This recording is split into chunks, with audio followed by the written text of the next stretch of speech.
My husband smiled every night as he handed me a glass of water and a small blue pill.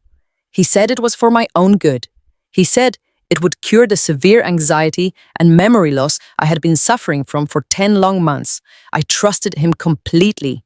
But tonight, I did not swallow it. I hid the chalky tablet under my tongue and waited in the dark. I thought I might catch him calling another woman. What I actually saw was a calculated nightmare that destroyed my reality and forced me to become the monster he never knew I could be. The bedroom was completely silent, except for the low hum of the central air conditioning. Julian sat on the edge of the mattress. His weight created a familiar dip in the memory foam. He stroked my hair with a gentle, comforting rhythm. He whispered that he loved me and that I needed to rest. I kept my eyes closed. I breathed in, a slow and steady cadence. The bitter chemical taste of the medication dissolved against the roof of my mouth. I focused entirely on not gagging. After what felt like an eternity, Julian stood up. He walked to his side of the room and turned off the heavy brass bedside lamp. The room plunged into absolute darkness. I waited until I heard the faint rustle of his silk pajamas settling into the armchair near the window. Slowly and very carefully, I parted my lips and spat the dissolving mush into the palm of my hand. I wiped it quietly onto the edge of the fitted sheet. A few minutes later, the heavy oak door of our master bedroom clicked open. I kept my breathing perfectly even. Soft footsteps crossed the hardwood floor. The heavy scent of expensive floral perfume hit my nose. It was a fragrance I recognized immediately. It belonged to Vanessa. She was the vice president of investor relations at Julian's tech startup. She was 26 years old and always looked at me with a mixture of pity and annoyance at company dinners. The fact that she was standing inside my bedroom in the middle of the night made my blood run cold. "Did you get it?" Vanessa whispered. Her voice was trembling with a frantic, nervous energy. "Keep your voice down," Julian hissed back. He moved away from the armchair. "Yes, I got it. She took the pill 20 minutes ago. She is completely out cold." Vanessa exhaled sharply. "We are out of time, Julian. The creditors called again at 9 o'clock tonight. The margin call is hitting tomorrow morning. If we do not inject $8 million into the corporate accounts by sunrise, the entire startup goes into receivership. They are going to audit the servers. If they look at the back-end data, they will see the entire platform is a massive fraud. We will both go to federal prison." Julian moved closer to the bed. "Relax," he whispered. "I have the solution right here. Come over here and hold the tablet." I felt the mattress shift as Julian leaned over my supposedly unconscious body. His expensive cologne mixed with Vanessa's perfume. It was a sickening and suffocating combination. Julian reached down and picked up my right hand. My arm hung completely limp in his grasp. I forced my muscles to remain entirely slack. I am a corporate liquidator. My entire career was built on walking into bankrupt, dying companies and ruthlessly dissecting their remaining assets. I spent my life dismantling the failures of arrogant men. And now my own husband was treating me like a dying asset. "Hold the screen steady," Julian instructed. I felt the smooth, cold glass of an iPad press against the pad of my right thumb. Julian pushed my thumb down hard onto the home button. The device gave a faint synthetic click. A soft white glow illuminated the inside of my eyelids. "There," Julian whispered with a sickening sense of triumph. "Biometric authentication accepted. I am initiating the transfer right now. All of Vivian's private stock portfolios are being liquidated and routed directly into our holding company. She spent 10 years tearing apart other businesses to build that nest egg. It is poetic justice that her money is going to save my company." Vanessa let out a breathless, nervous laugh. "Are you sure she will not remember authorizing this transfer?" Julian dropped my hand casually onto the mattress. "Positive. The dosage I gave her tonight is massive. By tomorrow morning, her brain will be completely wiped of the last 48 hours. She will wake up confused and scared. I will hold her hand and tell her everything is fine. She will never even know the money is gone until the conservatorship hearing makes it legally mine anyway." A profound and terrifying rage exploded inside my chest. He was not just having an affair. He had been systematically poisoning me. He was draining my life savings to cover up his own massive corporate fraud. The sheer scale of his betrayal sent a surge of pure adrenaline directly into my bloodstream. I could not control my physiological reaction. My heart began to pound violently against my ribs. It beat faster and faster in a frantic rhythm of raw panic and fury. Then a sharp electronic chirp shattered the quiet of the bedroom. The sound came from Julian's pocket. It was the emergency medical alert synced directly to my smartwatch. He had set it up months ago, playing the role of the devoted, worried husband. "What was that?" Vanessa gasped. She stumbled backward away from the bed. Julian pulled his phone out. The screen cast a harsh, bright light across the room. "It is her heart rate monitor," he said. His voice was suddenly tight with panic. Her heart rate just spiked to 140 beats per minute. "That is practically tachycardia." "Is she waking up?" Vanessa asked hysterically. "Did you give her the wrong pill? If she wakes up and sees me here, we are dead." Julian did not answer. Instead, I felt him lean directly over my face. A blinding beam of light pierced right through my closed eyelids. He had turned on his phone flashlight and was shining it directly into my eyes to check for a pupillary response. If I flinched, it was over. If my eyelids fluttered even a fraction of a millimeter, he would know I was awake. He would know I heard everything, and I was trapped in an isolated house with a man desperate enough to poison his own wife to avoid a federal prison sentence. I had to force my body to disobey its own fundamental survival instincts. I commanded my chest to rise and fall in a slow, rhythmic slumber. I focused all my mental energy on the deep darkness behind my eyes. I willed my racing heart to slow down. 1 beat, 2 beats. I imagined the freezing cold air of a winter morning. I imagined dropping my emotions into a frozen lake. I forced the burning adrenaline back down into my veins. The bright light burned against my face for 10 agonizing seconds. I lay there like a corpse, absorbing the light, absorbing the betrayal, and cementing my absolute vow to destroy them both. The morning sun bled through the heavy linen curtains of the master bedroom and painted pale yellow streaks across the dark hardwood floor. I lay perfectly still in the center of the California king bed. Every muscle in my body ached from the sheer physical tension of the previous night. My mind was racing with the horrifying memory of the cold iPad screen pressed against my thumb and the sickening scent of Vanessa standing right over me. But I could not let any of that show on my face. I had to bury the corporate liquidator deep inside. I had to become the vacant and confused shell that Julian expected to see. I let my jaw go slack. I allowed my eyes to drift open slowly without focusing on anything in the room. I stared blankly at the vaulted ceiling and waited for the performance to begin. A few moments later, the bathroom door opened. Julian walked out, tying the belt of his plush white robe. He looked fresh and energized, and entirely unburdened by guilt. He looked exactly like a man who was about to become a billionaire by stealing his wife's entire life. He walked over to my side of the bed and sat down near my legs. The mattress dipped under his weight. He smoothed the hair away from my forehead with a gentle hand. His touch made my skin crawl and my stomach turn, but I leaned into it slightly, just like a dependent sick woman would do. "Good morning, sweetheart," he whispered. His voice was thick with fake sympathy. "How are we feeling today?" I blinked slowly. I forced my voice to sound raspy and weak, as if speaking took a massive physical toll. "I feel fuzzy, Julian. My head hurts so much. I cannot remember when we went to sleep last night." A deeply satisfied smile flickered across his face, before he quickly hid it behind a practiced mask of husbandly concern. "That is just the stress, honey. You have been pushing yourself too hard for years, but the doctor said this new medication will help your brain heal. You just need to let go and let me handle everything." He reached over to the nightstand and picked up a small plastic medicine cup. Inside was the exact same blue pill from last night. He handed me the pill and a fresh glass of water. "It is time for your morning dose," he said softly.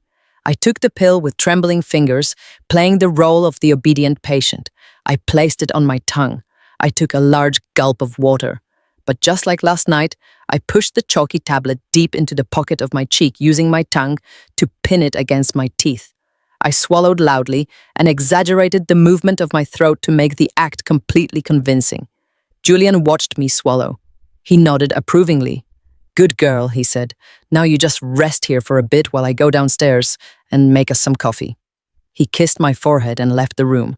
As soon as the heavy oak door clicked shut, I spit the disintegrating pill into a tissue and shoved it deep into the pocket of my silk pajama pants. My heart was hammering violently against my ribs, but I forced myself to take slow, deep breaths.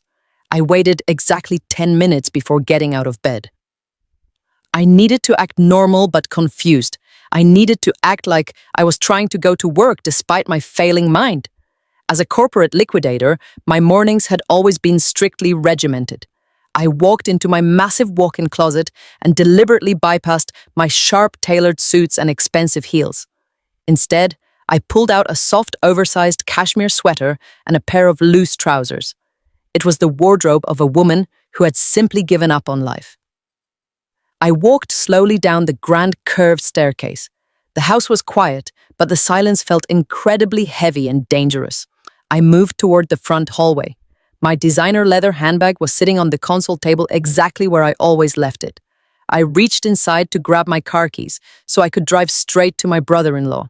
My fingers brushed against the smooth silk lining of the bag, but the heavy metal key fob to my Mercedes was completely gone. I frowned and dug deeper into the bottom of the purse. I pulled out my smartphone and tapped the screen to wake it up. The familiar keypad appeared, but when I typed in my usual 6-digit code, the screen flashed a bright warning red. Incorrect passcode. I stared at the glowing phone. My breath caught in my throat. I tried the code again, typing very carefully. It flashed red again. Julian had changed my passcode while I was pretending to sleep. He had locked me completely out of my own digital life. I was standing in the foyer of a $5 million home that I paid for with my own blood and sweat, but I was completely severed from the outside world. Panic began to claw at the edges of my mind. I needed to get out of this house immediately. I turned toward the heavy mahogany front door and reached for the cold brass handle. Before my fingers could even touch the metal, the swinging door to the kitchen burst open. Julian walked into the hallway holding a steaming mug of coffee. He was not alone. Behind him stood a woman I had never seen before. She was tall and solidly built with broad shoulders. She wore a pair of pristine white medical scrubs that looked brand new. Her dark hair was pulled back tightly into a severe bun at the base of her neck. Her eyes were sharp and cold and entirely devoid of empathy. They locked onto me with an immediate and intense scrutiny. "Where are you going?" Vivienne Julian asked. His tone was gentle, but his eyes were hard and commanding. I dropped my hand from the door handle and forced a look of mild terror onto my face. "I need to go to the office, Julian. I have a major meeting with the board of directors at 10 o'clock. I cannot find my keys and my phone is broken." Julian sighed dramatically and set his coffee mug down. He walked over and placed a comforting hand on my shoulder. His fingers dug painfully into my collarbone, sending a clear physical warning. "Oh, Vivienne," he murmured sadly. "We talked about this last night. You are on an extended medical leave, remember? Your memory is slipping again. You are not going to the office today or any day soon. You are sick and you need constant care." I stared at him with wide, frightened eyes. I did not have to fake the fear bubbling in my chest. "Constant care," I echoed softly. Julian nodded and gestured to the tall woman in the scrubs. "This is Brenda. She's a highly recommended registered private duty nurse. I hired her to stay with you 24 hours a day to make sure you are safe. She is going to live right here in the guest suite downstairs. She will make sure you take your medication on time and that you do not wander off and hurt yourself while I am at work." I looked closely at Brenda. As she stepped forward into the morning light streaming from the foyer window, I noticed something utterly terrifying. She had the exact same sharp jawline and the same distinct almond-shaped eyes as Vanessa. She was not just some random medical professional Julian hired from an agency. She was Vanessa's family. Julian had boldly brought his mistress's cousin directly into my home to act as my warden and my jailer. "Nice to meet you, Mrs. Pierce," Brenda said. Her voice was flat and sounded more like a threat than a greeting. "Do not worry about a single thing. I am going to take excellent care of you. We are going to spend a lot of time together in this house." The crushing reality of my situation crashed down on me like a physical blow. My car was disabled. My phone was a useless brick. I was completely cut off from my company and my financial accounts. And now I had a hostile guard living under my roof monitoring my every move. I was a literal prisoner in my own home. Julian checked his expensive gold watch.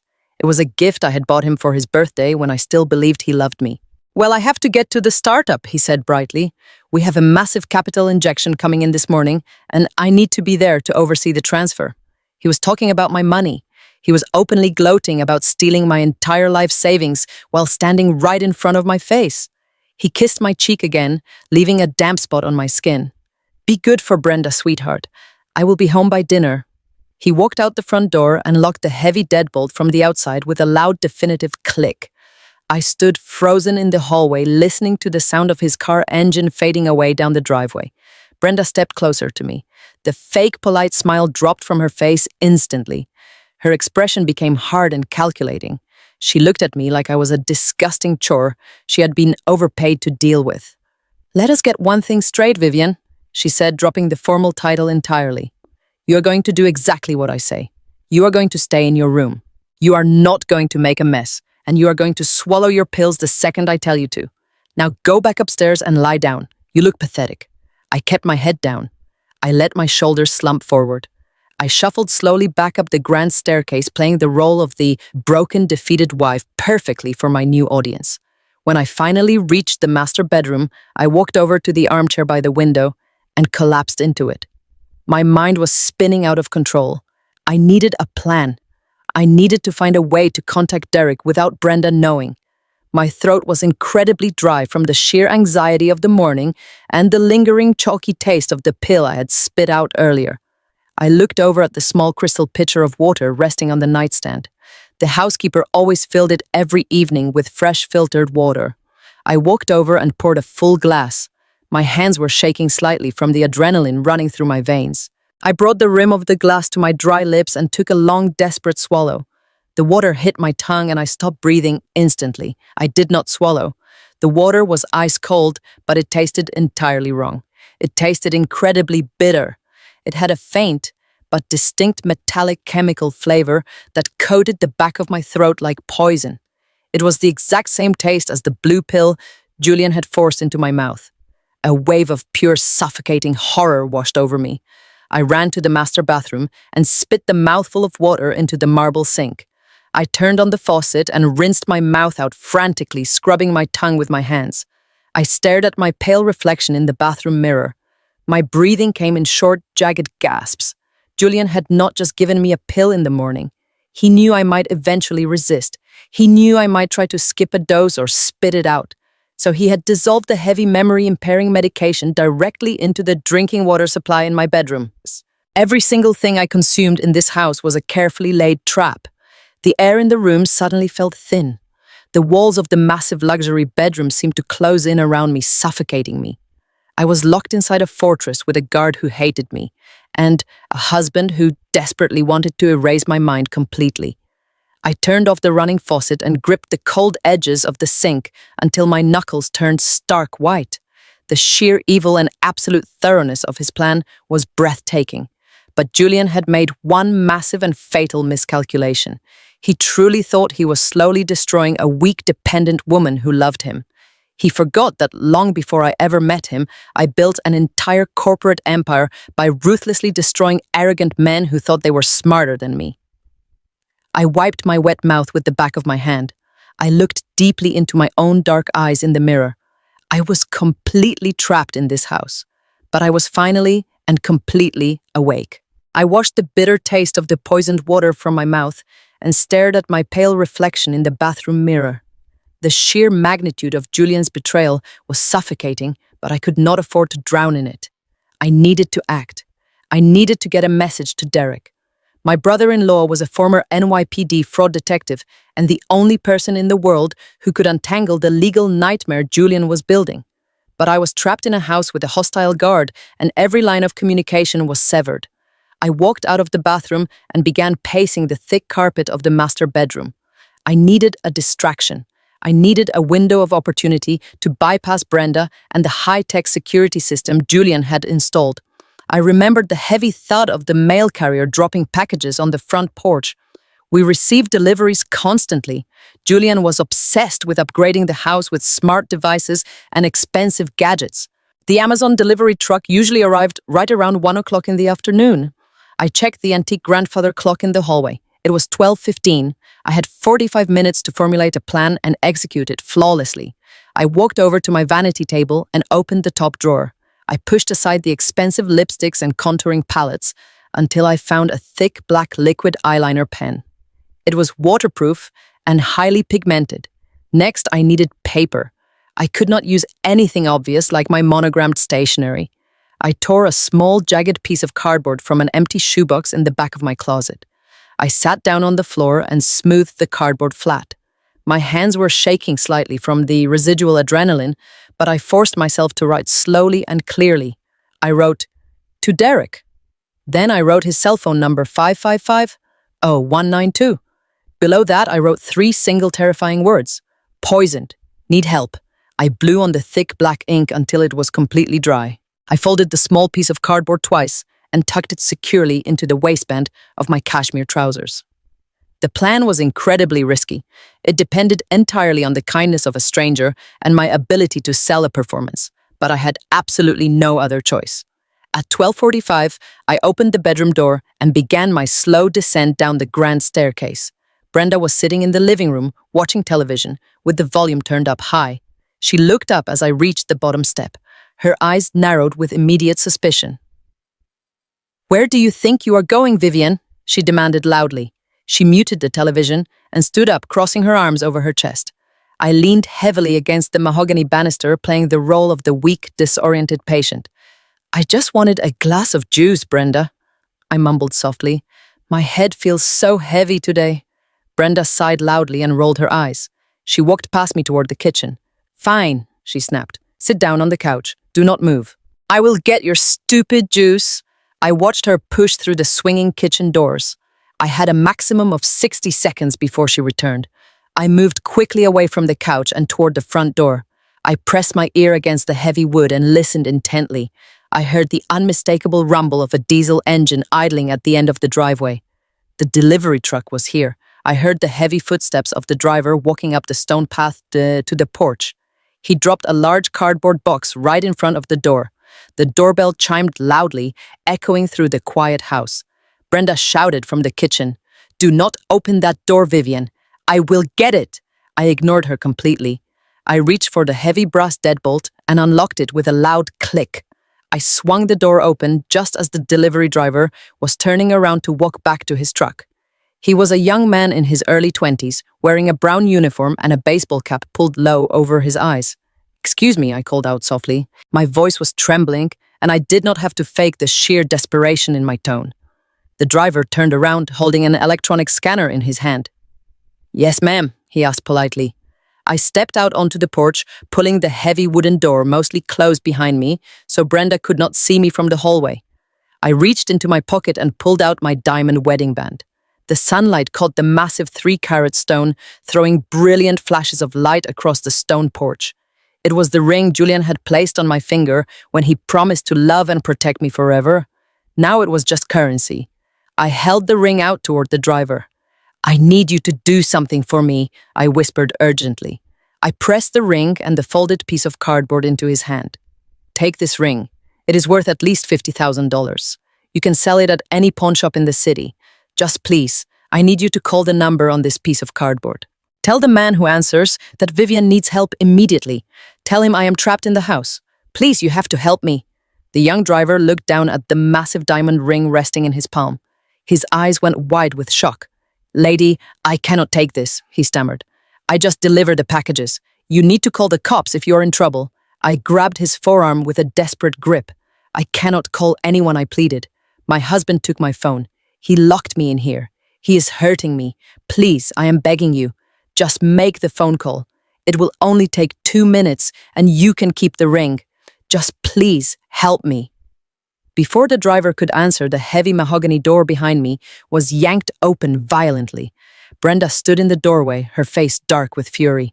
"What are you doing out here, Vivian?" she hissed angrily. She grabbed my upper arm with a painful vice-like grip. She dug her fingers hard into my bicep, pulling me backward into the house. "Nothing," I stammered, acting completely confused. "I just wanted to say thank you for the package." Brenda glared at the young delivery driver. Her eyes were cold and menacing. "Is there a problem here?" she demanded sharply.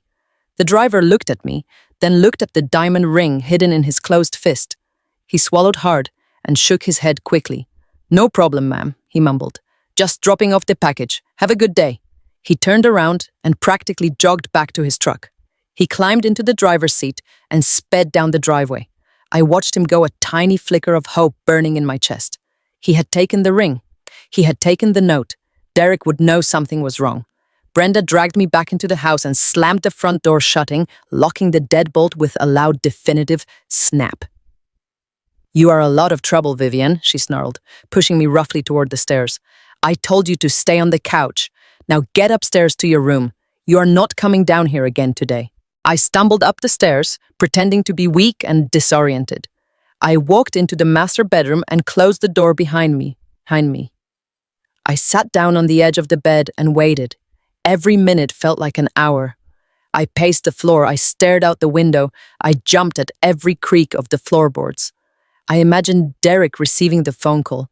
I imagined him grabbing his keys and racing toward the house. But the afternoon dragged on, and the house remained completely silent. At exactly 3 o'clock in the afternoon, I heard the loud roar of Julian's sports car pulling into the driveway. My heart sank. He was home early. He was supposed to be at the startup, finalizing the massive capital transfer. I walked over to the window and looked down at the driveway. Julian stepped out of his car and slammed the door shut. He was not wearing his usual tailored suit jacket. His tie was loosened, and his face was red with an intense, furious energy. He stomped up the stone path to the front porch. I backed away from the window, my heart pounding wildly against my ribs. Something had gone wrong. A minute later, I heard the heavy footsteps pounding up the grand staircase. The bedroom door was thrown open so hard, it crashed violently against the wall. Julian stood in the doorway, breathing heavily. His eyes were wide and manic. He did not look like the confident, successful tech founder anymore. He looked like a cornered animal. He walked slowly toward me, holding his right hand out. Resting in the center of his palm was the diamond wedding band. My breath caught in my throat. The room started to spin. The delivery driver had not called Derek. The driver had sold me out. Julian stared at me with a look of pure, unadulterated hatred. Did you really think I was that stupid, Vivian? He whispered softly. His voice was terrifyingly calm. Did you really think I would not secure the perimeter of my own operation? That delivery driver works for the same private security firm I hired Brenda from. He has been monitoring our package drops for months. He handed me the ring and the note the second I got to the office. I took a step backward away from him. I had to maintain the facade even now. I shook my head slowly, acting completely confused. Julian, what are you talking about? I mumbled weakly. What ring is that? Julian let out a loud barking laugh that held absolutely no humor. Oh, stop it, Vivian, he yelled, dropping the fake husbandly concern entirely. Stop playing the pathetic victim. You are not nearly as brain-dead as you look. But it does not matter anymore. You forced my hand. I was going to do this quietly. I was going to let you sleep through the entire process.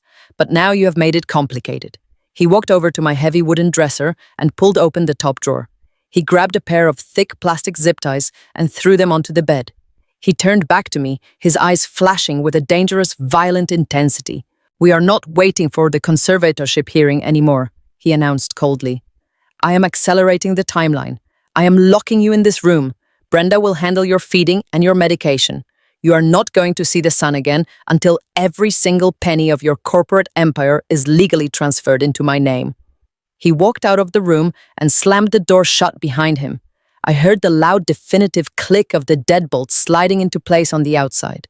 I was entirely trapped. My only lifeline to the outside world was completely severed, and my own husband had just declared a total and absolute war. I sat perfectly still on the edge of the mattress, listening to the loud drumming of the water echoing from the master bathroom. Julian was taking his evening shower. The thick, heavy steam rolled out from under the bathroom door and filled the bedroom with the smell of his expensive eucalyptus body wash. I was completely locked inside. The deadbolt on the heavy oak door was secured from the hallway. Brenda was stationed downstairs, standing guard over her wealthy prisoner. The house was a fortress, and I was running out of time. Suddenly, a sharp, violent crack shattered the quiet of the evening. It sounded like thick wood splintering violently right below my feet. I froze. The sound came from the back door leading into the kitchen. A second later, I heard Brenda shout something angry and panicked from the living room. Her heavy footsteps pounded across the hardwood floor. Then there was a brief scuffle. I heard a loud, heavy thud, followed by the distinct sound of plastic zip ties being pulled tight. Complete silence fell over the first floor. My heart hammered wildly against my ribs. I stood up from the bed but forced myself to remain completely silent. Heavy, purposeful footsteps took the stairs two at a time. They were completely different from Julian's arrogant stride or Brenda's heavy shuffle. These footsteps belonged to someone who moved with tactical military precision. I backed away toward the window just as the deadbolt on my bedroom door clicked. The door swung open and Derek stepped inside. My brother-in-law was a tall, broad-shouldered African-American man who spent 15 years as a fraud detective for the NYPD before opening his own private investigation firm. He was dressed entirely in black. He moved with a terrifying, quiet intensity. He immediately pressed a finger to his lips, demanding total silence. Derek did not say a word. He grabbed my arm firmly but gently and pulled me completely out of the center of the bedroom. He dragged me into the narrow hallway just outside the bathroom door where the thick steam was billowing out. I looked at him with wide, frantic eyes, about to ask how he knew to come. He pointed a single strong finger up toward the ceiling. I followed his gaze. Mounted discreetly in the corner of the ceiling was a standard white smoke detector. Derek leaned in close, so his lips were practically touching my ear. His voice was a barely audible whisper. "Do not look directly at it, Vivian. That is not a smoke detector. It is a high-definition, wide-angle hidden camera equipped with night vision and a microphone. Julian has them installed in every single room of this house. He has been watching your every move from his phone. I pulled you into the steam because the condensation fogs the lens and disrupts the motion sensor." My stomach violently dropped. The sheer level of surveillance was utterly sickening. I had spent the last 10 months performing my pain and confusion for an audience I did not even know was watching. Derek reached into his dark tactical jacket and pulled out a small black canvas medical bag. He unzipped it silently and pulled out a sterile syringe and a small glass vial. "Roll up your sleeve," he whispered urgently. "We only have a few minutes before Julian turns off that water. I need a clean blood sample right now to prove what he is doing to you." I did not hesitate. I pushed the heavy cashmere sweater up my arm and exposed my inner elbow. Derek moved with the practiced efficiency of a street medic. He tied a rubber tourniquet around my bicep and slid the needle into my vein. The dark red blood flowed rapidly into the glass tube. While the vial filled, he reached into his other pocket and pressed a small, heavy object into my free hand. It was a cheap prepaid burner phone. "I bought this with cash 3 states away," Derek whispered. "There is no GPS tracking and no digital footprint. It only has one contact programmed into it, and that is my secure line. Keep it powered off and hide it inside the lining of your mattress. Only turn it on if you are absolutely certain Julian and Brenda are asleep and you are sitting in a camera blind spot." I gripped the small plastic phone tightly. It was my first real weapon in a war I had been losing for nearly a year. Derek pulled the needle from my arm and pressed a small piece of gauze over the puncture mark. He placed the vial of my blood into a portable, digital toxicology analyzer he pulled from his bag. It was a piece of high-tech forensic equipment he used in his private investigations. The machine hummed very quietly as it processed the blood sample. While we waited, the water in the shower continued to pound against the marble tiles just a few feet away. Every second felt like an eternity. A tiny green light flashed on the analyzer and a small digital screen illuminated. Derek stared at the text on the screen and his jaw clenched so hard the muscles in his face jumped. His dark eyes burned with an intense protective fury. "What is it, Derek?" I whispered, terrified of the answer. "What has he been giving me?" Derek looked up at me. His voice was thick with suppressed rage. "It is a highly synthesized, black-market dissociative hypnotic. It is a chemical cousin to heavy surgical anesthetics, but modified to keep the patient awake while completely blocking the brain from forming new short-term memories. It induces extreme compliance and heavy lethargy. It is incredibly dangerous, Vivian. Prolonged exposure can cause permanent neurological damage or sudden cardiac arrest. He has been riding a razor-thin line between wiping your memory and stopping your heart entirely." A cold shudder ran violently down my spine. The metallic taste of the poisoned water from this morning flashed in my mind. Julian was not just stealing my corporate assets. He was perfectly willing to kill me if the dosage slipped even a fraction of a milligram. I was entirely disposable to him. I closed my eyes and took a shaky breath, using every ounce of my corporate training to compartmentalize the terror and focus strictly on survival. "We need to call the police right now," I whispered, grabbing his jacket. "We have the toxicology. We have the blood. We can arrest him tonight." Derek shook his head sharply. "No, we cannot. If we arrest him tonight, he lawyers up and posts bail by tomorrow morning. Your money is already tangled inside his failing tech company. If the federal government steps in to investigate his Ponzi scheme, they will freeze every single asset connected to him, including your entire net worth. You will be tied up in litigation for a decade, and he might actually get away with the money hidden in offshore accounts. But that is not even the worst part." Derek reached into his jacket one final time and pulled out a crumpled manila envelope. He held it up in the foggy air between us. "I intercepted the mail carrier 2 blocks away before he delivered to your secure mailbox. This was sent by a priority legal courier. Julian is not waiting around Vivian. He knows you are becoming unpredictable." He pulled a thick stack of legal documents from the envelope and thrust them into my hands. I looked down at the bold black lettering at the top of the page. It was an emergency court petition filed in the state Supreme Court. Julian was petitioning for a permanent involuntary conservatorship over my person and my estate. The grounds listed were severe early-onset dementia and total mental incompetence. The hairs on the back of my neck stood up. If a judge signed this document, Julian would legally own me. I would lose the right to vote, the right to hold a bank account, and the right to make my own medical decisions. He could legally lock me in a psychiatric facility for the rest of my life, and no one would ever question him. "Look at the court date," Derek whispered, pointing to a stamped seal at the bottom of the front page. "The hearing is scheduled for Friday morning. You have exactly 72 hours before you legally cease to exist." Suddenly, the shower water turned off with a loud squeak of the plumbing fixtures. We instantly froze in place, looking at the closed door. Julian was getting out of the shower. "I will be right outside the house," Derek whispered, backing away toward the bedroom door. "Survive the next 3 days. Do exactly what he says. Let him think he's winning. I will build the financial trap on my end." I nodded silently, shoving the legal documents into the waistband of my pants. Derek slipped out the door, leaving me alone in the steam, ready to go to war. The next evening, the ground floor of my home was transformed into a glittering stage for Julian's ultimate performance. He called it a fundraising dinner for his tech startup, but we both knew it was a victory lap. The massive living room was packed with venture capitalists, angel investors, and the wealthy elite of the city. Caterers in crisp white uniforms circulated through the crowd, carrying heavy silver trays of vintage champagne and expensive beluga caviar. The air was thick with the smell of roasted duck and the loud, obnoxious laughter of arrogant men who thought they were changing the world. And right in the center of it all was me. Julian had forced Brenda to dress me in a shapeless pale grey linen dress that hung loosely off my frame. It made my skin look sallow and sickly. He paraded me through the crowded room, holding my arm with a tight, bruising grip under the guise of husbandly support.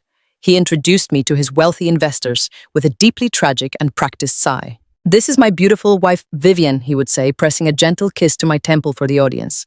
"As you know, she has been struggling with a severe and rapid cognitive decline. We are doing everything we can, but the doctors say her memory is fading incredibly fast. It breaks my heart to see her like this." The investors would look at me with a mixture of profound pity and extreme discomfort. They would offer their hollow condolences to Julian, praising him for being such a devoted and loving husband, while simultaneously managing a major corporate expansion.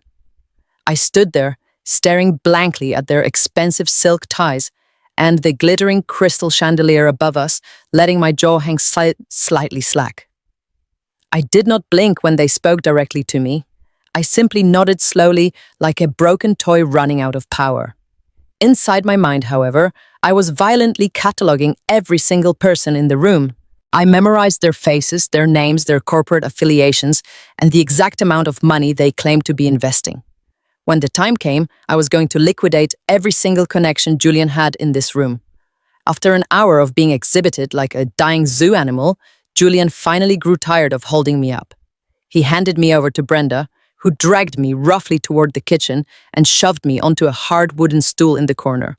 "Stay right here and do not touch anything," she ordered, before disappearing back into the crowd to enjoy the free catering. The kitchen was a massive chef-grade masterpiece of white marble and imported stainless steel. It was my absolute sanctuary before this nightmare began. I used to stand at the island and drink coffee before heading to the office. Now it felt like a cold holding cell in a maximum security prison. I sat perfectly still on the wooden stool, staring at the intricate grey veins in the marble counter. A few minutes later, the heavy swinging doors pushed open with a loud thud. Vanessa walked in holding an empty crystal champagne flute. She looked absolutely radiant. She was wearing a stunning emerald green evening gown that hugged every single curve of her body perfectly. Her dark hair was swept up into an elegant, sophisticated twist. She walked over to the massive industrial refrigerator and pulled out a fresh, chilled bottle of vintage champagne. She poured herself a full glass and then turned slowly to look at me. A cruel, deeply satisfied smirk spread across her perfectly painted red lips. She walked slowly across the kitchen floor, her high heels clicking loudly against the polished hardwood. She approached the corner where I was sitting and leaned her hip against the counter, bringing her face terrifyingly close to mine. "Well, look at you, Vivian," she purred softly. The great and powerful corporate liquidator reduced to a drooling vegetable sitting in the corner of her own kitchen. It is almost too tragic to look at. I kept my eyes completely unfocused, staring past her shoulder at the white subway tile on the wall. I did not react to the sound of her voice. I forced my breathing to remain incredibly shallow and perfectly even. Vanessa reached out and grabbed my chin roughly with her free hand. She turned my face aggressively, forcing me to look directly into her dark eyes. "Do you even know who I am?" She mocked, her breath smelling strongly of alcohol. "Do you know that tomorrow morning your husband is going straight to a federal judge to take every single thing you own? He is going to give it all to me. Your house, your cars, your entire stock portfolio. You're going to rot in a cheap state-run psychiatric ward while we spend your money on beaches in Paris." Her grip on my chin tightened painfully, digging her sharp manicured nails into my skin, but I did not flinch. As she leaned in even closer, the bright overhead kitchen lights caught the heavy jewelry resting against her collarbone. My heart completely stopped beating in my chest. Hanging from a delicate platinum chain around her neck was a massive pear-shaped blue sapphire surrounded by 20 flawless white diamonds. It was my mother's heirloom necklace. It was a priceless antique that had been in my family for 4 generations. My mother placed it around my neck on the morning of my wedding day. I kept it locked securely inside a hidden biometric safe in the back of my walk-in closet. Julian had broken into my safe, stolen my family legacy, and given it to his 26-year-old mistress to wear at a party inside my own home. A blinding wave of pure white-hot rage crashed through my entire nervous system. Every single primal instinct I possessed streamed at me to grab a heavy cast iron skillet from the stove and smash it directly into her perfect smiling face. I wanted to break her nose and watch her bleed onto the marble floor. I wanted to rip the necklace from her throat and wrap the platinum chain around her neck until she choked on her own arrogance. The violent urge was so overwhelmingly powerful that my fingers twitched involuntarily against my thighs. But I knew Derek was right. If I broke character now, the conservatorship hearing would proceed immediately. I would be locked away and they would legally win everything. I forced the violent rage deep down into the pit of my stomach. I let a small line of clear drool escape the corner of my mouth. I blinked slowly, heavily, and whispered a single nonsensical word. "Thirsty." Vanessa let go of my chin immediately with a look of utter disgust. She wiped her hand violently on the side of her expensive silk gown, as if touching my skin had physically contaminated her. "You are absolutely pathetic," she sneered, stepping away. "You do not even know what you have lost." Before she could say anything else, the kitchen door swung open again. A young woman with bright blonde hair and a loud, obnoxious laugh walked in. It was one of Vanessa's shallow friends from the city. "Oh my God, Vanessa," the blonde woman squealed, running over to hug her. "This party is absolutely amazing. Julian is totally crushing it out there with the investors. But tell me the absolute truth. Did the new funding round actually clear today? Are you guys officially filthy rich yet?" Vanessa smiled brightly and walked over to the center of the kitchen island. Yes, it did. She bragged loudly, pouring her friend a glass of champagne. Julian brought his laptop down here earlier to monitor the international holding accounts. Let me show you the balances right now. It is absolutely insane money. Vanessa reached across the wide marble counter and pulled a sleek silver laptop toward her. I recognized the device immediately. It was Julian's primary encrypted workstation. He guarded that specific machine with his life. It contained the entire financial architecture of his fraudulent tech startup and the hidden routing numbers for his illegal offshore shell companies. Vanessa opened the silver lid. The screen glowed bright blue in the dimly lit kitchen, illuminating her face. But Julian had secured the device with a heavy cryptographic lock. Instead of a simple password, a complex black security prompt appeared on the screen, requiring a master recovery seed phrase to access the encrypted hard drive. Julian gave me the master phrase this morning, just in case of an emergency, Vanessa boasted to her friend, acting like she held the keys to the kingdom. I wrote it down in my phone because it is way too long to actually remember. She pulled her smartphone from her small designer clutch purse and opened her notes application.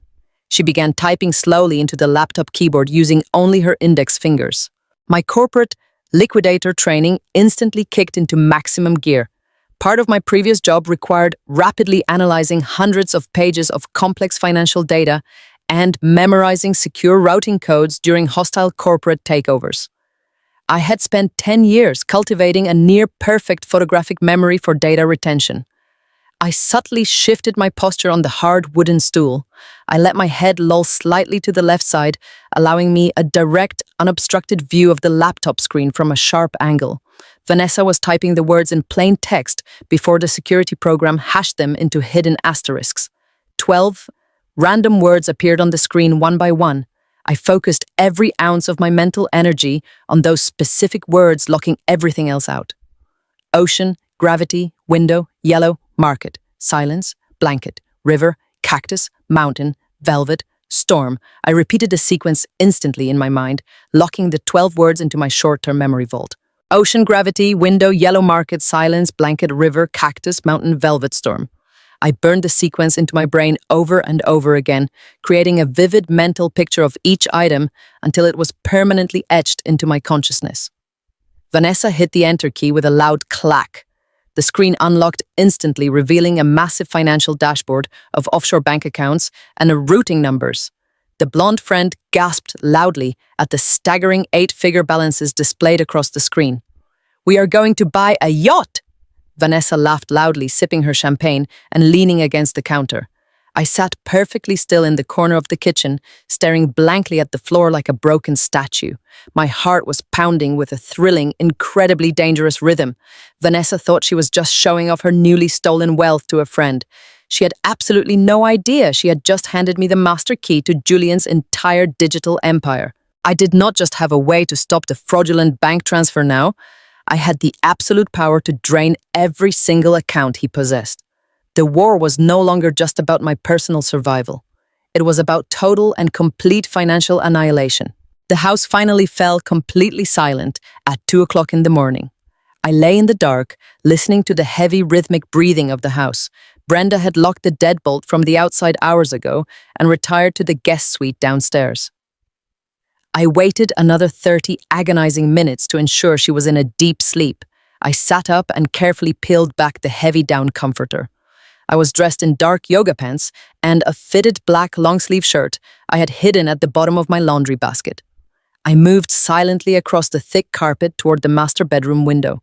Julian had installed heavy security locks on the doors, but he, arrogant as always, had never bothered to upgrade the window latches on the second floor. I unhooked the brass latch and slowly pushed the heavy glass pane upward. The cold night air hit my face instantly, clearing the lingering fog of the poisoned water I had accidentally ingested that morning.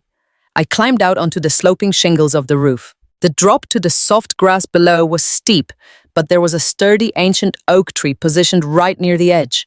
I grabbed a thick branch and lowered my body carefully down the rough bark, ignoring the painful scrapes on my palms. When my feet finally hit the wet grass, I crouched low and sprinted toward the dense line of trees at the edge of our property. Derek was waiting exactly where he promised. His matte black SUV was parked on the shoulder of the road, with the engine off and the headlights completely dark. I opened the passenger door and slid inside. Derek immediately handed me a black baseball cap to cover my hair. "You have exactly 2 hours before Brenda does her 4 o'clock perimeter check," he said quietly. His voice was all business.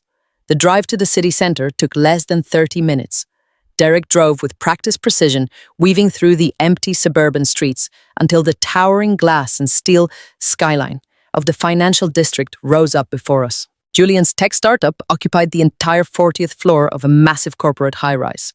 It was a monument to his ego paid for with stolen money. Derek parked the SUV in a dark alleyway 1 block from the service entrance. We walked briskly through the cold, damp air. Derek produced a cloned electronic keycard from his tactical jacket. He swiped it against the hidden service reader, and the heavy metal door clicked open. The building was deadly quiet, except for the low hum of the massive industrial air conditioning units. We bypassed the main lobby entirely and took the freight elevator up to the 40th floor. When the elevator door slid open, we stepped out into the absolute darkness of the startup headquarters.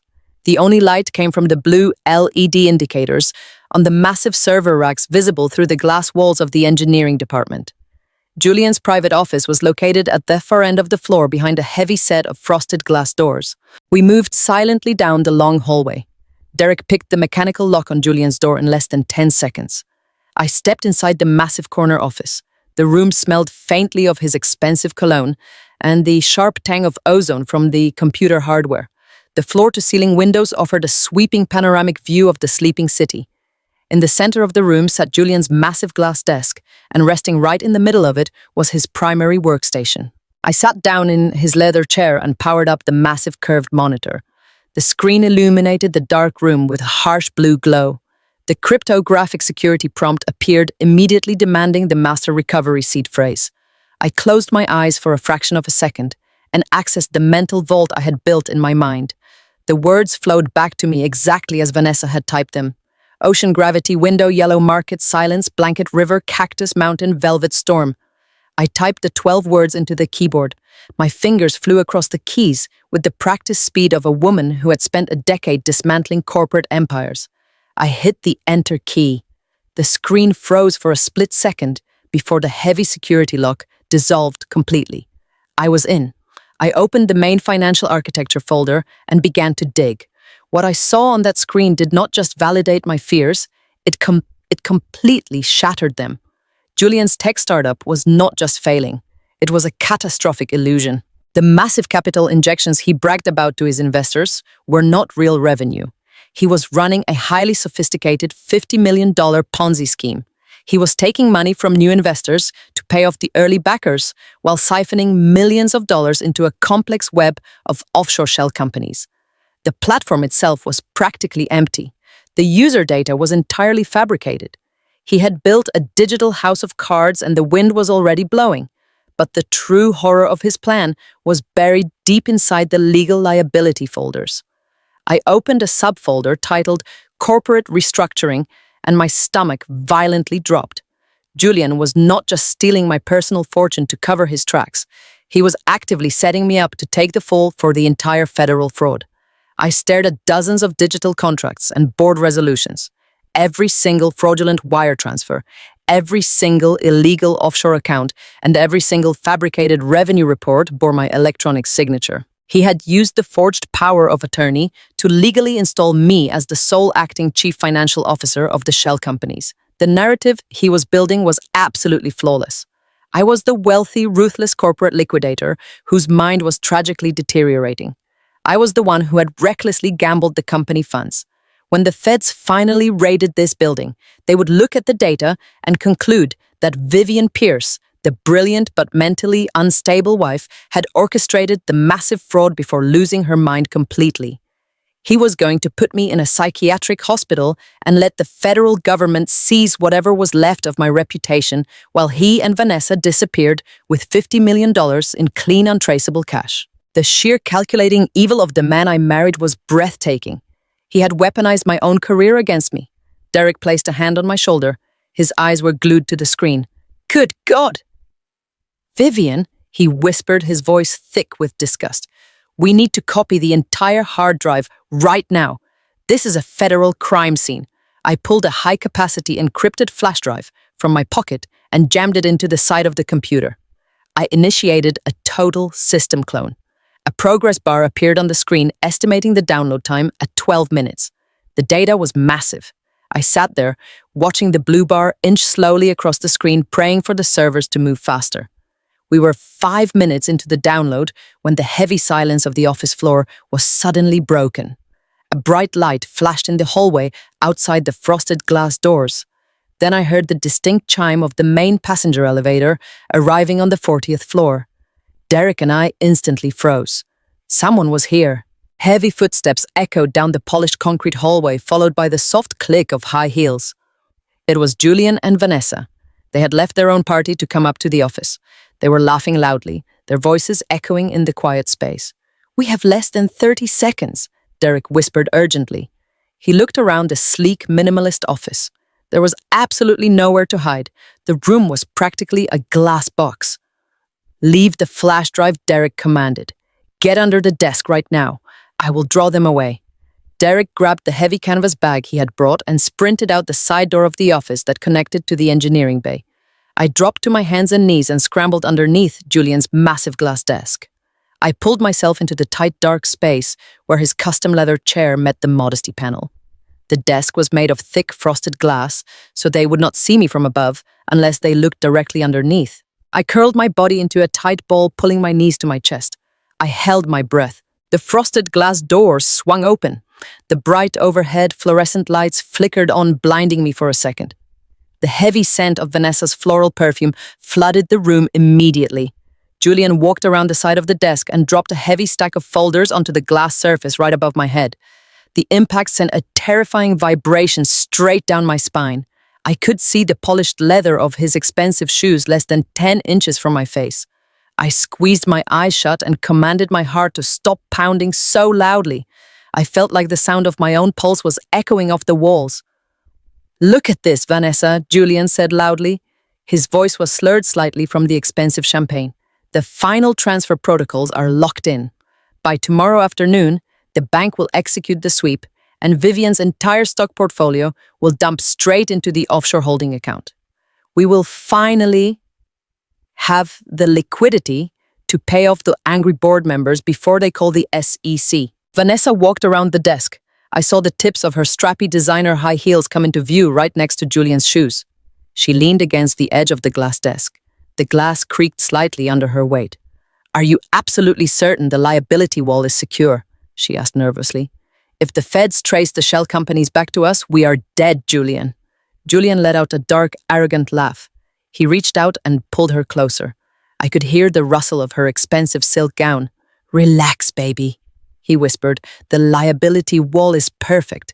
I spent months planting Vivian's digital signature on every single toxic asset. When the house of cards finally collapses, she's the only one who will burn. The doctors have already declared her incompetent. The judge will sign the conservatorship on Friday morning.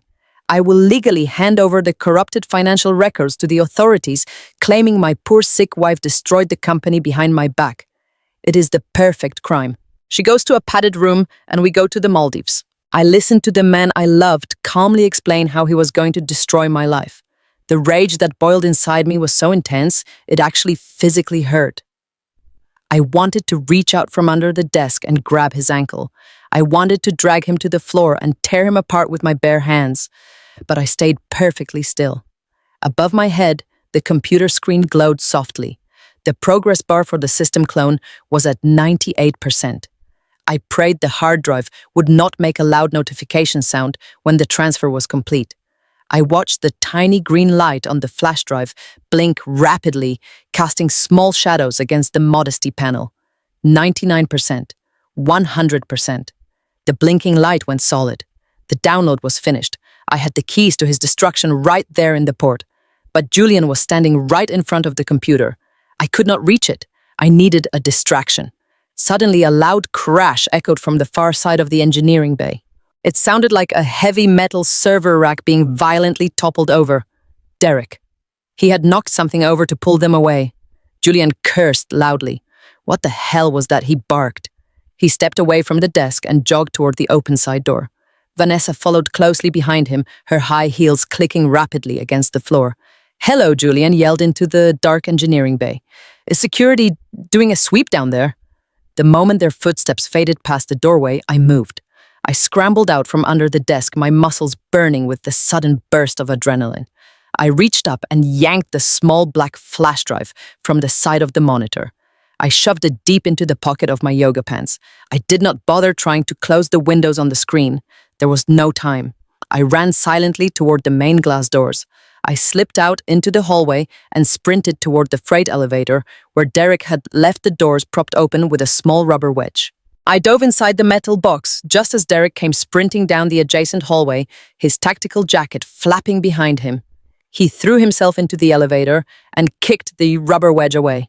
The heavy metal door slammed shut just as we heard Julian shouting angrily from the engineering bay. We stood in the descending elevator, gasping for air. The adrenaline crush was brutal. My hands were shaking so violently I had to clench them into fists. "Did you get the clone?" Derek asked, breathing heavily. I nodded and patted my pocket. I got everything. The entire Ponzi scheme. The forged signatures. The offshore accounts. It is all right here. Derek let out a long breath and leaned against the cold metal wall. "We have him, Vivian. We have the absolute proof." The rest of the escape went smoothly. We drove back to the dark suburban street in total silence. I climbed back up the rough bark of the ancient oak tree and slipped through the second-floor window just before 3:30 in the morning. I locked the brass latch and stripped off the dark clothes, hiding them deep inside my heavy winter boots in the back of the closet. I crawled back into bed, pulling the comforter up to my chin. My body was completely exhausted, but my mind was running at a terrifying speed. I had the weapon I needed to destroy him, but the victory was incomplete, because back in the massive corner office on the 40th floor, sitting squarely under the harsh fluorescent lights, was a microscopic disaster waiting to be discovered. When I had scrambled out from under the heavy glass desk in my frantic rush to grab the flash drive, the side of my face had brushed forcefully against the lower edge of the modesty panel.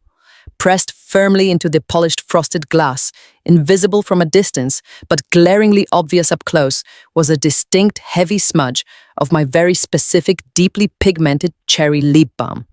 It was the exact shade of lip balm Julian had bought for me in Paris. It was a brand Vanessa never wore, and it was sitting right there waiting for him to find it. The war had just entered its most dangerous phase. The air in the underground parking garage was thick with the smell of old motor oil and damp concrete. I stood in the heavy shadows behind a massive structural pillar, shivering slightly in the cold subterranean draft. It was Thursday afternoon. I had managed to slip out of the house while Brenda was distracted by a lengthy phone call with Vanessa regarding the catering bill for the victory party.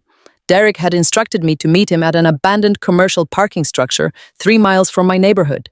It was completely off the grid with no security cameras and no cell service on the lower levels.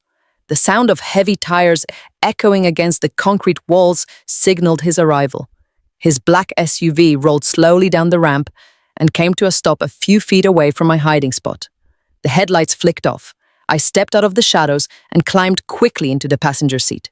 The interior of the vehicle was warm, but the expression on Derek's face was ice cold. He had a heavy military-grade laptop resting on the center console. The encrypted flash drive I had pulled from Julian's computer was already plugged into the side port. Derek turned to me. His dark eyes were dead serious. "I spent the entire morning running forensic diagnostics on the data you cloned," he said, his voice low and tight. "It is worse than we thought, Vivian. Julian has constructed a $50 million house of cards. The tech startup has absolutely zero proprietary software. The entire platform is a phantom interface designed to trick investors into wiring capital. He has been taking that fresh capital and funneling it directly into 3 separate offshore shell companies. And just as you suspected, he used the forged power of attorney to name you as the sole executive director of every single one of those fraudulent entities. He built a liability wall out of your forged signature. I am taking this drive straight to the local FBI field office right now. We have the proof of the forgery and the proof of the poison. We can end this today." I shook my head immediately. I reached out and placed my hand firmly over his, closing the laptop screen an inch so he would stop looking at the data. "No, Derek," I said, my voice surprisingly steady, despite the exhaustion radiating through my bones. "We cannot go to the authorities yet. If you hand that flash drive over to the federal government, they will instantly launch a massive multi-agency investigation. They will freeze every single financial asset connected to Julian, to his company, and to me. My entire life, savings, my private stock portfolios, the house I inherited from my parents, everything will be locked in federal probate for the next 10 years. I will have to spend millions in legal fees just to prove I was drugged and manipulated. And while the lawyers fight over the scraps, Julian will post bail. He will use the hidden cash he already stashed away to hire the best defense team in the country. He will claim I was a disgruntled, mentally unstable wife who stole the data to frame him. He might actually walk away. I cannot allow that to happen." Derek frowned deeply, gripping the steering wheel. "Then what is your play, Vivian?" he asked. "The conservatorship hearing is tomorrow morning at 9 o'clock. If that judge signs the order, you lose your civil rights. You become his property. We do not have time to play a long game." I opened the laptop screen fully and pulled the keyboard onto my lap. "We are not playing a long game," I told him, looking at the complex financial spreadsheets glowing on the monitor. "We are going to play a shell game. For the last 10 years, I have worked as a senior corporate liquidator. My entire professional life has been dedicated to dissecting bankrupt, corrupt, and failing companies. I know exactly how arrogant men hide their dirty money. I know how they structure their toxic debt to avoid personal consequence. Julian thinks he is a genius because he built a labyrinth of shell companies to trap me, but he fundamentally misunderstood the weapon he handed me. By forging that power of attorney and naming me the sole executive director of his fraudulent entities, he gave me absolute unmitigated legal authority over the entire financial structure of his Ponzi scheme. He gave me the keys to the kingdom because he thought I would be too brain-dead to ever use them." I flexed my fingers and began to type. The underground garage was completely silent except for the rapid clicking of the keys. I used the master recovery seed phrase to bypass the security protocols on the cloned data and access the live backend of Julian's banking network through a secure virtual private network Derek had established. The dashboard loaded, displaying the massive interconnected web of Julian's financial lies. I located the exact holding account where my private stock portfolio was currently sitting.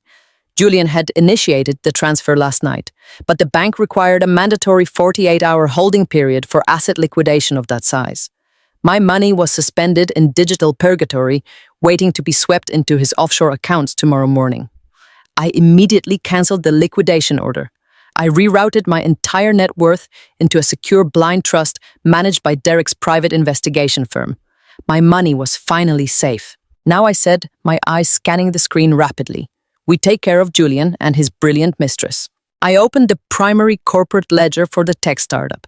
The liability column was staggering.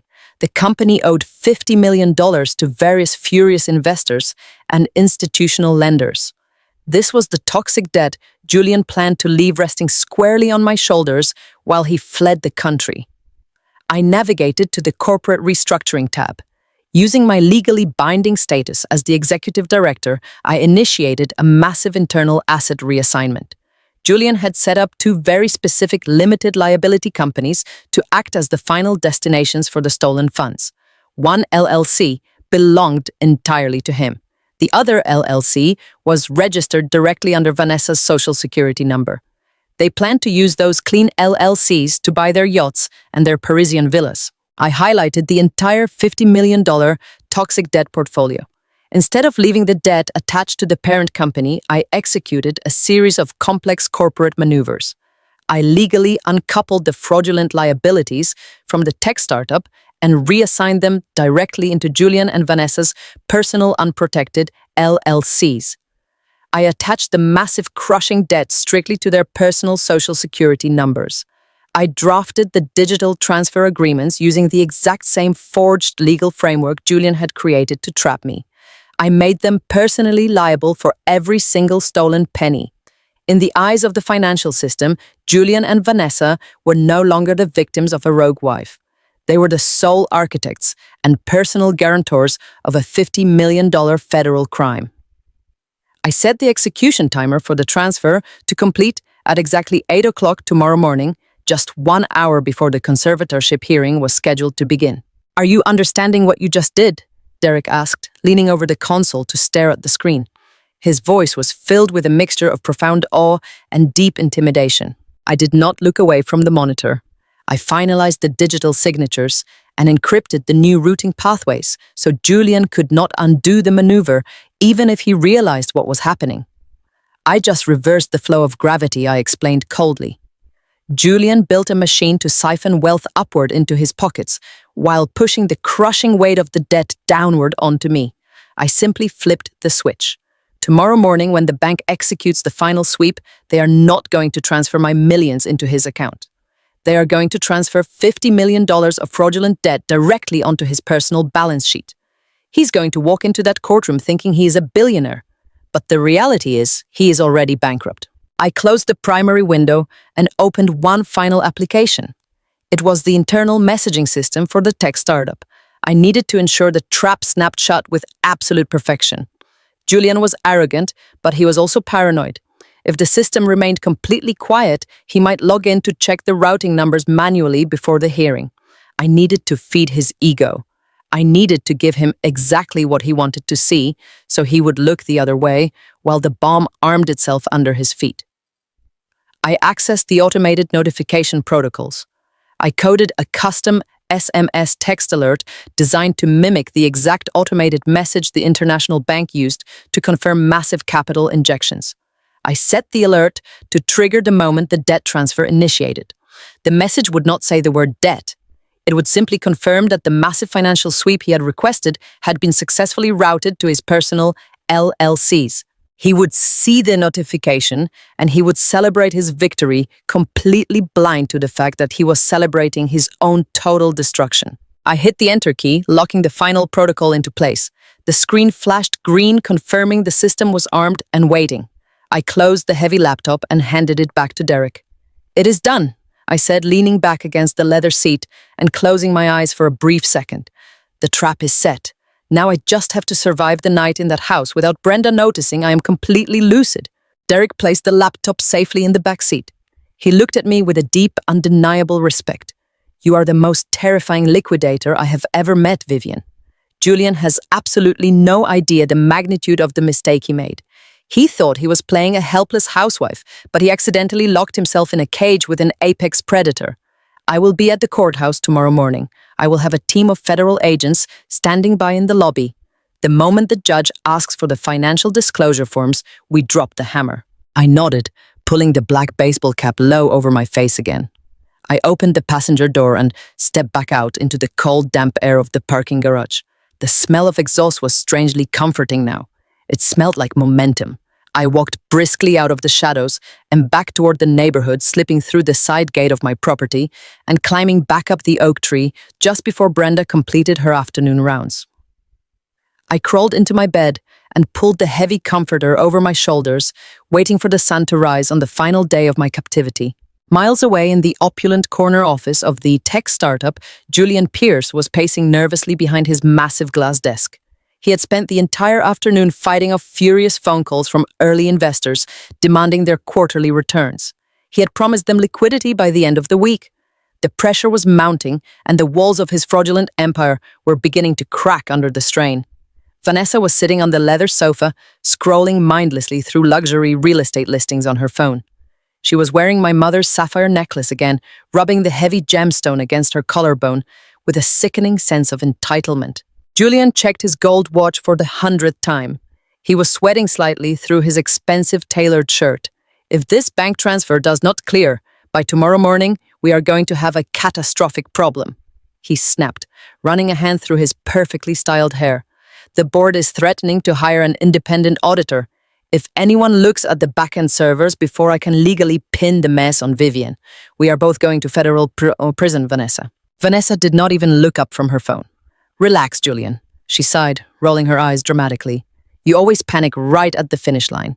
The forged documents are ironclad. Your doctor friend signed the incompetence affidavit. Tomorrow the judge will give you total control over her estate, and we will be filthy rich. Just breathe." Suddenly, the sharp, distinct chime of an incoming high-priority text message echoed through the quiet office. The sound came from Julian's personal encrypted smartphone resting on the glass desk. He practically dove across the room and snatched the device.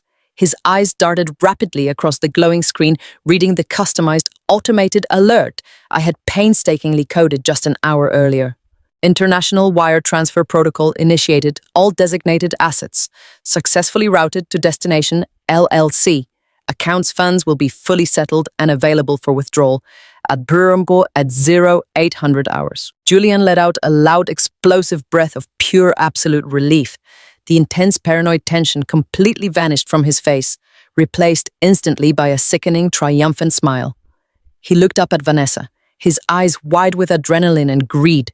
It cleared. He practically shouted, throwing his arms in the air. The bank just sent the automated confirmation. The entire transfer initiated perfectly. Vivian's money is officially locked into our accounts. We did it, Vanessa. We actually did it. We have the $50 million. Vanessa threw her phone onto the sofa and ran across the room, throwing her arms around his neck. She laughed loudly, a sharp, piercing sound that echoed off the floor to ceiling windows. I told you, she squealed, kissing him aggressively. I told you it would work. We are untouchable, Julian. We are finally completely untouchable. Julian pulled her close, his hands gripping her waist. He looked out the massive windows at the glittering skyline of the city. He truly believed he had won. He truly believed he had successfully erased my mind, stolen my empire, and secured his future. He had absolutely no idea that the notification on his phone was not a confirmation of wealth. It was the heavy iron door of a prison cell slamming shut behind him. He did not know that tomorrow morning he would walk into a federal courthouse not as a billionaire, but as a man drowning in $50 million of unpayable fraudulent debt. The shell game was over, and the corporate liquidator had just seized his entire life. The morning of the medical evaluation arrived with a suffocating heaviness. The sky outside the master bedroom window was a dull, overcast gray, reflecting the cold, sterile reality of what was about to happen inside my home. Julian had informed me the night before that a specialist was coming to check on my failing memory. He had spoken to me as if I were a frightened child, using a sickeningly sweet tone that made my skin crawl. I knew exactly who was coming. It was not a doctor intent on healing me. It was an executioner hired to legally declare my mind dead. I sat on the edge of the large bed wearing the oversized, frumpy gray sweater Brenda had laid out for me. I stared blankly at the wall, forcing my body into a state of tense anticipation. At exactly 10 o'clock, the heavy bedroom door opened. Julian walked in wearing a sharp charcoal suit, radiating confidence and control. Behind him was a tall, thin man carrying a sleek black leather medical bag. He had thinning gray hair and wore wire-rimmed glasses that gave him a severe clinical appearance. "Vivian, sweetheart," Julian said softly, walking over to me. "This is Dr. Aris. He's a top neurologist in the city. He's here to do a quick evaluation to help us figure out what is going wrong with your memory." I looked at the man. I recognized him instantly from my days as a corporate liquidator. Dr. Aris was notorious in the high-stakes legal world. He was a hired gun, a corrupt physician who specialized in providing extremely favorable medical testimony for wealthy clients, usually in bitter divorce settlements or contested wills. Julian had not just hired a doctor, he had purchased a legally binding lie. "Hello, Vivian," Dr. Aris said, his tone flat and utterly devoid of bedside manner. "I'm going to ask you a few simple questions today. I need you to answer them as honestly as you can. Do you understand?" I nodded slowly, blinking my eyes deliberately out of sync. "Yes, doctor," I mumbled, my voice raspy and weak. Dr. Aris pulled a small rolling stool from the corner of the room and sat directly in front of me. Julian stood behind him, leaning against the heavy oak dresser, watching the performance with a dark, satisfying smirk. "Can you tell me what day of the week it is?" Vivian, the doctor, began pulling a thick manila folder and a silver pen from his bag. I let a long, painful silence stretch across the room. I furrowed my brow, acting as if I were searching deeply for a word that was just out of reach. "It is Tuesday."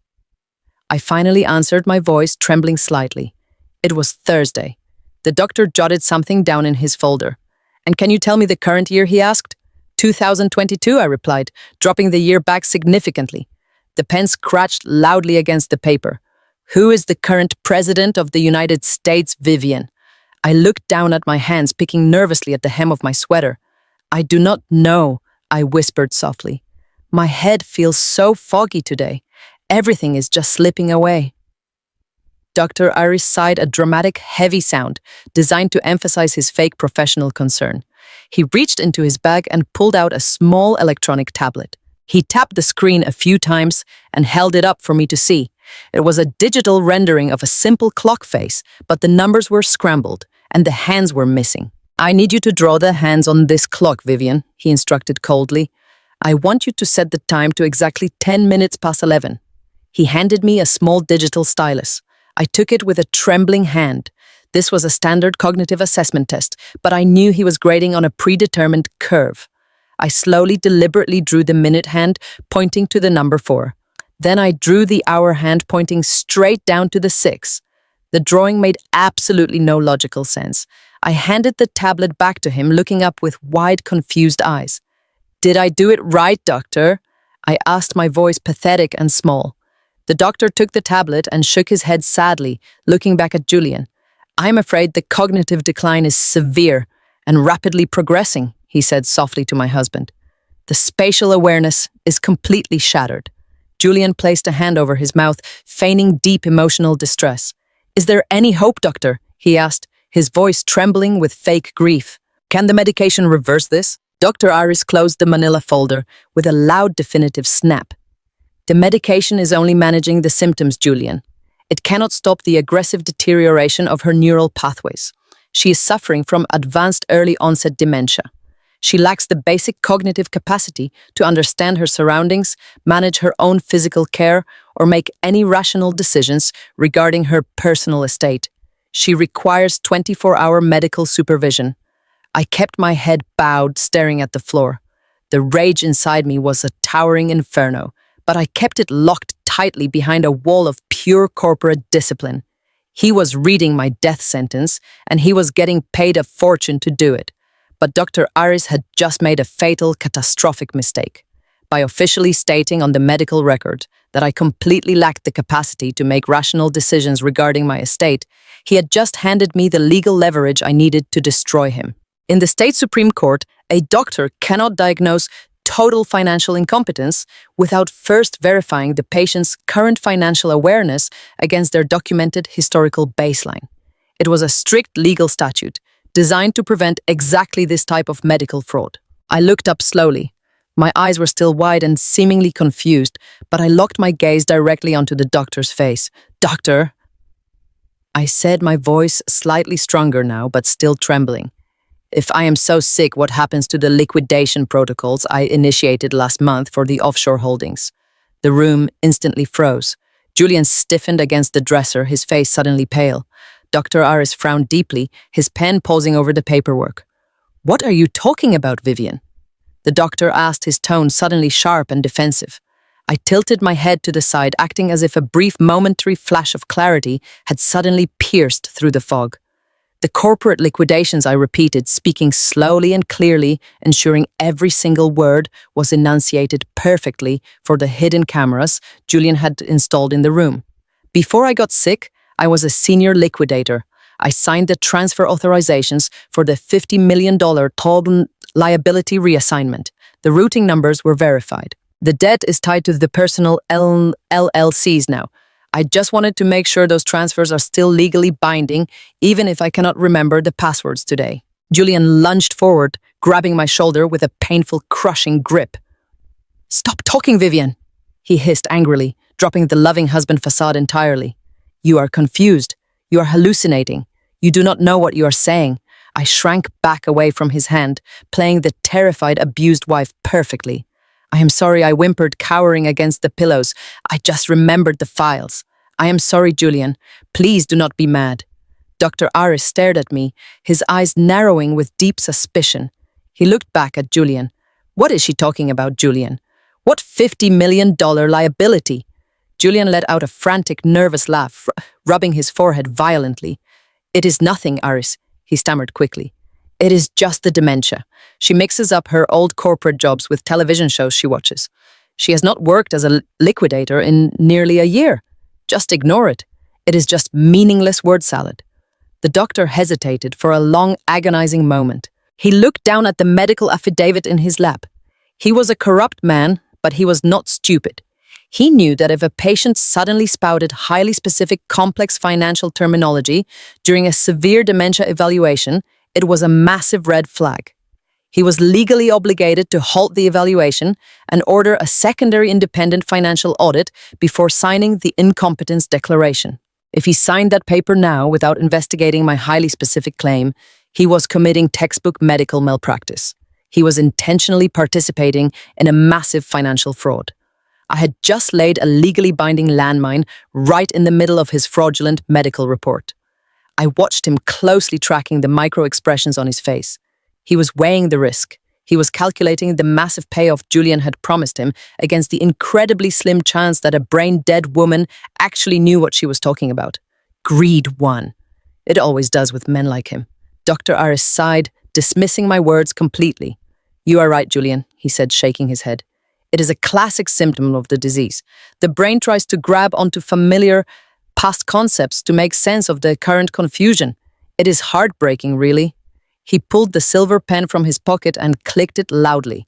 The sound echoed like a gunshot in the quiet bedroom. He flipped to the final page of the manila folder. The page contained a single thick black line at the bottom. The incompetence affidavit.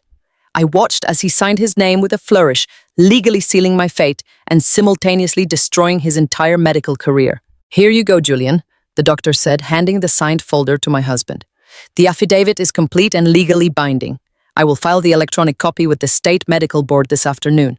You can present this original document to the judge tomorrow morning at the conservatorship hearing. The court will have absolutely no grounds to deny your petition. You will be granted full and immediate control over her medical decisions and her entire financial estate." Julian took the folder, his hands literally trembling with greedy anticipation. "Thank you, Aris," he said, his voice thick with raw excitement. "You have no idea what this means to me. I will have the final payment wired to your account by noon tomorrow." Dr. Aris packed his tablet and his pen back into his sleek black bag. He did not look at me again. I was no longer a patient to him. I was simply a completed transaction. He walked out of the bedroom, his expensive leather shoes clicking softly against the hardwood floor. Julian stood in the center of the room, staring down at the signed affidavit in his hands. A slow, dark, terrifying smile spread across his face. The heavy door opened again, and Vanessa walked into the room. She had clearly been waiting in the hallway listening to the entire evaluation. She was wearing a tight black designer dress and holding 2 crystal glasses filled with expensive champagne. "Did he sign it?" she asked breathlessly, walking quickly toward Julian. Julian held up the manila folder, his eyes wild with victory. "He signed it, Vanessa." He laughed loudly. "The old fool actually signed it. It is done. We won." Vanessa practically threw the champagne glasses onto the nightstand and wrapped her arms tightly around Julian's neck. She kissed him aggressively, a loud, wet sound that made my stomach physically turn. They stood right in front of my bed celebrating my legal execution. "We are going to be billionaires, Julian," she squealed, jumping up and down slightly. "Tomorrow morning we walk into that courthouse and we take everything. We take the house, we take the stock portfolios, we take the entire corporate empire. She is officially a ghost." Julian pulled away from her and looked down at me, sitting quietly on the edge of the bed. I kept my eyes unfocused, staring blankly at the wall. "You hear that, Vivian?" He mocked, his voice dripping with pure arrogant cruelty. "Tomorrow morning, you belong to me. Every single penny you ever made, every single asset you ever acquired, it is all legally mine. And there is absolutely nothing you can do to stop it. Because, according to the state Supreme Court, you do not even have a mind anymore." He grabbed the champagne glasses from the nightstand and handed one to Vanessa. To the future, he toasted, clinking his glass against hers. To the $50 million. They drank deeply from the crystal glasses, laughing loudly and completely ignoring my presence in the room. They were so blinded by their own arrogance, so intoxicated by the illusion of their massive victory, that they could not see the reality staring them right in the face. They thought they had outsmarted me, They thought they had successfully erased my identity and stolen my life. But as I sat there watching them celebrate their stolen wealth, I felt a cold, absolute calm settle over my entire body. I had played the role perfectly. I had survived the poison I had secured, the digital evidence, I had reversed the toxic debt, and I had just manipulated a corrupt doctor into destroying his own medical license. The board was completely set. Every single piece was perfectly aligned for absolute destruction. Tomorrow morning, Julian Pierce would walk into a federal courthouse expecting to be crowned a billionaire. Instead, he was going to walk directly into a $50 million federal trap. He was going to face a judge, a team of FBI agents, and a wife who was suddenly, miraculously, and terrifyingly cured.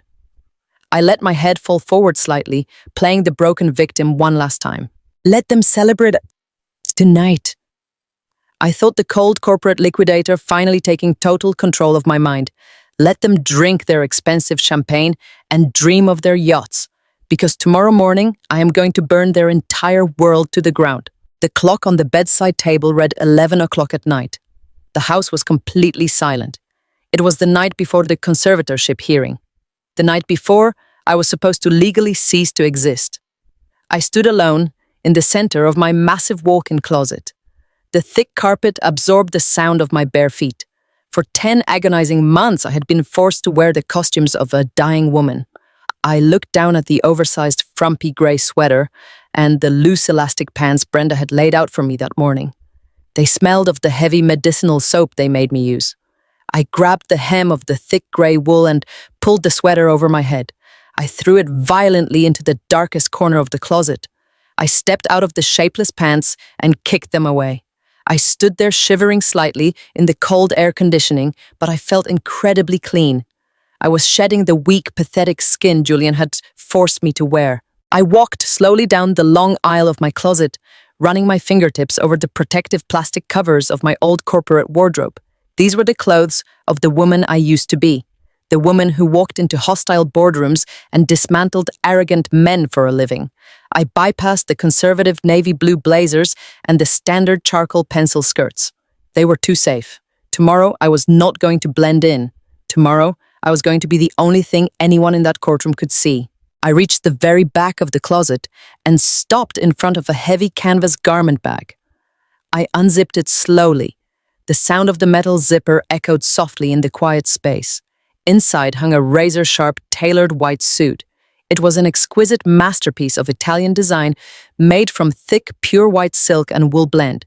It had strong architectural shoulders, a deeply tapered waist, and trousers that fell in perfect, aggressive lines. I had purchased this exact suit 3 years ago to wear to a massive corporate liquidation in London, but I had never worn it. It felt too aggressive even for me at the time. Now it was the only garment in the world that made sense. White is the color of absolute purity, but in my line of work, it is also the color of a total, absolute wipeout. It is the color you wear when you want your enemies to know you do not fear their dirt because you have already buried them in it. I pulled the heavy wooden hanger from the rack. I held the crisp white jacket against my chest. The structure of the fabric felt like armor. I closed my eyes and imagined myself walking through the heavy wooden doors of the federal courthouse wearing this brilliant, blinding white suit. Julian would expect to see a drooling, shuffling ghost in a gray sweater. Instead, he was going to see the angel of his own financial death. I reached under the folded stack of winter blankets on the top shelf and pulled out the cheap prepaid burner phone Derek had given me. I powered it on and waited for the dim screen to illuminate the dark corner of the closet. I typed out a quick, secure text message asking for a status update.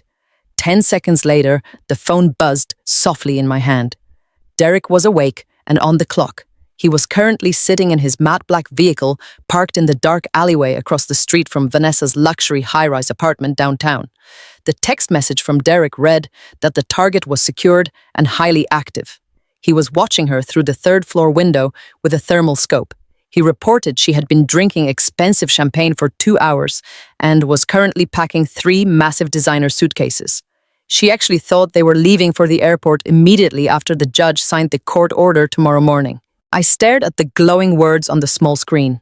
The image of Vanessa happily packing her stolen designer bags while wearing my mother's heirloom necklace made my blood run freezing cold.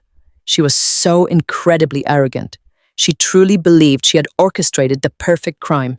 She believed she could simply erase a woman's entire existence and step into her life without a single consequence. I typed my response to Derek, carefully telling him to let her pack. I noted that the heavier the bags were, the harder it would be for her to run when the federal agents put the handcuffs on her. I asked if the agents were confirmed for tomorrow. Derek replied instantly, confirming that the federal strike team was fully briefed and locked in. He had 3 senior fraud investigators and 4 armed federal marshals waiting in the holding room adjacent to the designated courtroom. He promised that the moment the judge asked Julian to submit his final financial disclosures for the estate transfer, he would give the signal. The marshals would lock the courtroom doors from the outside. No one was getting out. Not Julian and not his little mistress. I typed back a final message telling him I would see him at 9 o'clock and to not miss the show. I powered down the burner phone and shoved it deep into the pocket of a heavy winter coat where Brenda would never think to look. I turned back to the tall mirror, holding the white suit jacket against my body again. I let myself feel the absolute power of the approaching moment. I practiced the exact expression I was going to wear when I took the witness stand. I stripped away the wide, confused eyes and the slack jaw. I tightened the muscles in my face and narrowed my eyes into a cold, calculating stare. This was the dress rehearsal for the greatest performance of my entire life. I was completely lost in the powerful visualization of my revenge. I was so intensely focused on the image in the mirror that I did not hear the faint click of the heavy brass handle on the master bedroom door. I did not hear the heavy footsteps crossing the thick carpet of the bedroom. The door to the walk-in closet suddenly swung wide open. The bright light from the bedroom flooded the dim closet space, blinding me for a fraction of a second. Julian stood in the doorway. He was supposed to be asleep in the guest room downstairs. He had taken to sleeping on the first floor to avoid being near me, playing the exhausted, traumatized husband for the nurses. But here he was, standing in my closet, wearing his dark silk pajamas, holding a crystal glass of scotch in his hand. His eyes swept over me, standing there in my bare skin, holding the sharp, aggressive white suit jacket against my chest. For one terrifying second, the entire plan hovered on the absolute edge of total collapse. If he saw the cold clarity in my eyes, it was over. If he realized I was perfectly capable of selecting a high-fashion power suit, he would know the dementia was a lie. He would cancel the hearing. He would flee the country tonight with whatever cash he had left. The adrenaline hit my bloodstream like a physical blow. My heart slammed violently against my ribs, but my corporate training took over instantly. I dropped the heavy white silk jacket. It fell to the floor, landing in a crumpled heap on the carpet. I let my shoulders slump forward immediately. I widened my eyes and forced my breathing to become shallow and ragged. I let my jaw go slack and allowed my hands to tremble visibly. Julian stepped into the closet. His expression was a mixture of deep suspicion and cruel amusement. He took a sip of his scotch. The smell of the alcohol mixed with his expensive cologne filled the small space. "What exactly are you doing in here?" "Vivian," he asked, his voice dangerously soft and probing. "Why are you out of bed and why are you holding that suit?" I backed away from him, shrinking into the corner of the closet. I wrapped my arms around my own chest, acting completely terrified and disoriented. I was looking for my work clothes. "Julian," I whispered, my voice breaking perfectly. "I have a meeting and I have to go to the office today. The board of directors is waiting for me. I cannot be late again. Please, Julian, I need to get dressed." Julian stared at me intensely for a long, heavy moment. The silence in the closet was suffocating. He was analyzing my face, looking for any sign of deception. He looked down at the immaculate white suit lying in a crumpled pile by my bare feet. Then he looked back up at my frightened, vacant expression. Slowly, the deep suspicion melted away from his face, replaced by a sickening, arrogant smirk. He truly believed he was looking at a broken, empty shell of a woman. He truly believed the powerful corporate liquidator was dead and gone forever. He let out a short, cruel laugh. He shook his head slowly, taking another casual sip of his scotch. "Oh, Vivian," he mocked, his tone dripping with absolute condescension. "You really are completely gone, are you not? There is no meeting tomorrow, sweetheart. You do not have a board of directors anymore. You do not have a job. You do not have anything. Tomorrow is Friday. Tomorrow is the day we go to the courthouse, and the nice judge is going to tell you that you never have to worry about a single thing ever again." I whimpered softly, playing the pathetic victim flawlessly. "But my suit," I mumbled, pointing a trembling finger at the floor. "I need my white suit." Julian stepped forward and deliberately placed his expensive leather slipper directly onto the pristine white silk of the jacket. He crushed the delicate fabric under his heel, grinding it into the carpet. "You are never wearing a suit again, Vivian," he said, his voice suddenly hard and commanding. "You are going to wear the grey dress Brenda bought for you. You are going to sit quietly in the courtroom, and you are going to let me do all the talking. Now put your pathetic sweater back on and get into bed." He turned around and walked out of the closet, leaving his dirty footprint stamped directly onto the center of my pure white armor. I stood frozen in the corner, waiting until he crossed the bedroom. I heard him walk out into the hallway. Then came the sound I had grown to hate more than anything else in the world: the heavy metallic clack of the deadbolt sliding into place on the outside of the bedroom door. He had locked me in again, the final lock before the final execution. I waited until his footsteps disappeared down the grand staircase before I moved. I knelt down on the thick carpet and gently picked up the white silk jacket. I brushed the dirt from Julian's shoe off the pristine fabric. The stain was barely visible, but I knew it was there. It did not matter. The dirt only made the armor stronger. I carefully placed the jacket back on its heavy wooden hanger and zipped it securely inside the canvas garment bag. I picked up the shapeless grey sweater from the corner of the closet and pulled it over my head, fully embracing the disguise one last time. I walked out of the closet and climbed into the large, empty bed, pulling the heavy comforter up to my chin. I stared up at the dark ceiling, listening to the quiet hum of the air conditioning. Julian thought he had just put a confused, sick dog back into its cage. He thought he was the ultimate master of this house. He smirked as he locked the door, completely unaware that he had just locked himself inside a burning building. I closed my eyes and allowed a slow, cold, deeply satisfied smile to spread across my face in the dark. The dress rehearsal was officially over, and the absolute destruction was about to begin. The heavy mahogany doors of courtroom number 4 stood tall and imposing at the end of the long marble corridor. Inside, the atmosphere was hushed and serious. The air smelled of old paper lemon polish and the expensive cologne of Julian's high-priced legal team. I sat perfectly still in the heavy wooden chair beside my husband. Brenda was seated directly behind me, her hand resting firmly on the back of my chair like a prison guard, ensuring I did not move out of line. I was wearing the shapeless grey dress Julian had demanded. My hair was pulled into a messy knot, and my eyes were fixed blankly on the polished surface of the defense table. I looked exactly like a woman whose mind had completely abandoned her. Julian sat to my left, radiating an aura of profound, tragic dignity. He was wearing a dark conservative suit. His posture was slightly slumped, designed to convey the heavy burden of a devoted husband carrying the weight of his wife's devastating illness. Across the aisle sat Vanessa, pretending to be a supportive family friend. She was wearing a subdued black dress, but the arrogant gleam in her eyes betrayed her excitement. She caught Julian's eye and offered him a slow, completely inappropriate smile. The side door behind the bench opened, and Judge Harrison walked into the courtroom. He was a stern-looking man with silver hair and a deeply lined face. He took his seat, the black robes billowing around him, and struck his wooden gavel once. The sound echoed sharply in the quiet room. "Please be seated," the judge announced, his voice booming over the microphone.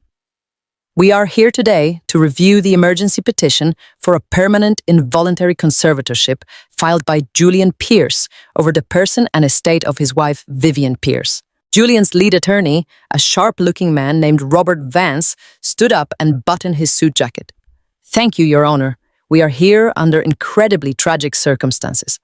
As the court is aware, my client is petitioning for immediate conservatorship due to Mrs. Pierce's severe and rapidly advancing early-onset dementia. We have submitted the sworn medical affidavit from Dr. Aris, a highly respected neurologist, detailing her complete lack of cognitive capacity and her absolute inability to manage her financial affairs or physical well-being." Judge Harrison adjusted his reading glasses and looked down at the thick file on his desk. "Yes, I have reviewed Dr. Aris's report. The medical assessment is quite definitive and frankly devastating. The judge looked up over the rim of his glasses and directed his gaze toward me. He looked at my slumped posture, my vacant stare, and my trembling hands. A look of deep, genuine pity crossed his face. "Mrs. Pierce, do you understand why we are here today?" the judge asked gently. I did not respond. I simply let my head loll slightly to the side, staring blankly at the microphone on the table. Julian reached over and gently covered my trembling hand with his own. He looked up at the judge, his eyes swimming with perfectly manufactured tears. "She does not understand, Your Honor," Julian said, his voice breaking with incredible precision. "Some days she does not even know my name. It has broken my heart to watch the brilliant, vibrant woman I married fade away into nothing. I just want to protect her, Your Honor. I need the legal authority to manage her medical care and secure her assets so she is taken care of for the rest of her life." It was an absolutely Oscar-worthy performance. If I had not known he was actively poisoning me and stealing $50 million, I might have actually believed he loved me. The sheer audacity of his lie was staggering. He stood in a federal courthouse under oath, weeping fake tears while orchestrating the complete destruction of my life. Judge Harrison sighed heavily, clearly moved by Julian's emotional display. "I understand, Mr. Pierce. It is a terrible burden for any spouse to bear. Given the conclusive medical evidence and the clear deterioration of the subject, I am inclined to grant the petition in full." The judge picked up his heavy gold pen. My heart hammered violently against my ribs. This was the moment, the absolute edge of the cliff. Derek was supposed to be here. I had texted him from the closet last night, and he had confirmed the federal agents were ready, but the courtroom doors remained closed. The judge was unscrewing the cap of his pen. If that ink touched the paper, I was legally dead. The panic began to claw its way up my throat. Where was he? Why wasn't he here? "I am preparing to sign the final order granting permanent conservatorship of both person and estate to Julian Pierce," Judge Harrison announced, leaning forward over the bench. "However, before I finalize this ruling, the court requires the mandatory submission of the complete financial disclosure forms for the estate in question. Mr. Pierce, do you have the finalized routing documents for Mrs. Pierce's assets as required by Statute Section 402? Julian nodded eagerly, wiping a stray fake tear from his cheek. He reached into his leather briefcase. "Yes, Your Honor. I have the finalized bank transfers right here. The accounts were fully swept and settled this morning at 8 o'clock. Her entire estate is now secured in the designated holding LLCs, exactly as the court requested." Julian pulled a thick stack of papers from his briefcase and handed them to the bailiff. He looked over his shoulder at Vanessa and offered her a tiny, almost imperceptible nod of absolute victory. They had done it. They believed the $50 million was sitting safely in their personal accounts. The bailiff walked the papers up to the judge. Judge Harrison took the stack and began to flip through the pages. The courtroom was incredibly quiet. The only sound was the rustle of the thick financial documents. Suddenly, the judge stopped turning the pages. He frowned deeply, pushing his reading glasses further up the bridge of his nose. He flipped back to the first page and then aggressively to the third. His expression shifted from mild bureaucratic boredom to absolute utter confusion. "Mr. Pierce," the judge said, his voice completely devoid of the sympathy he had shown just moments ago. "What exactly are these documents?"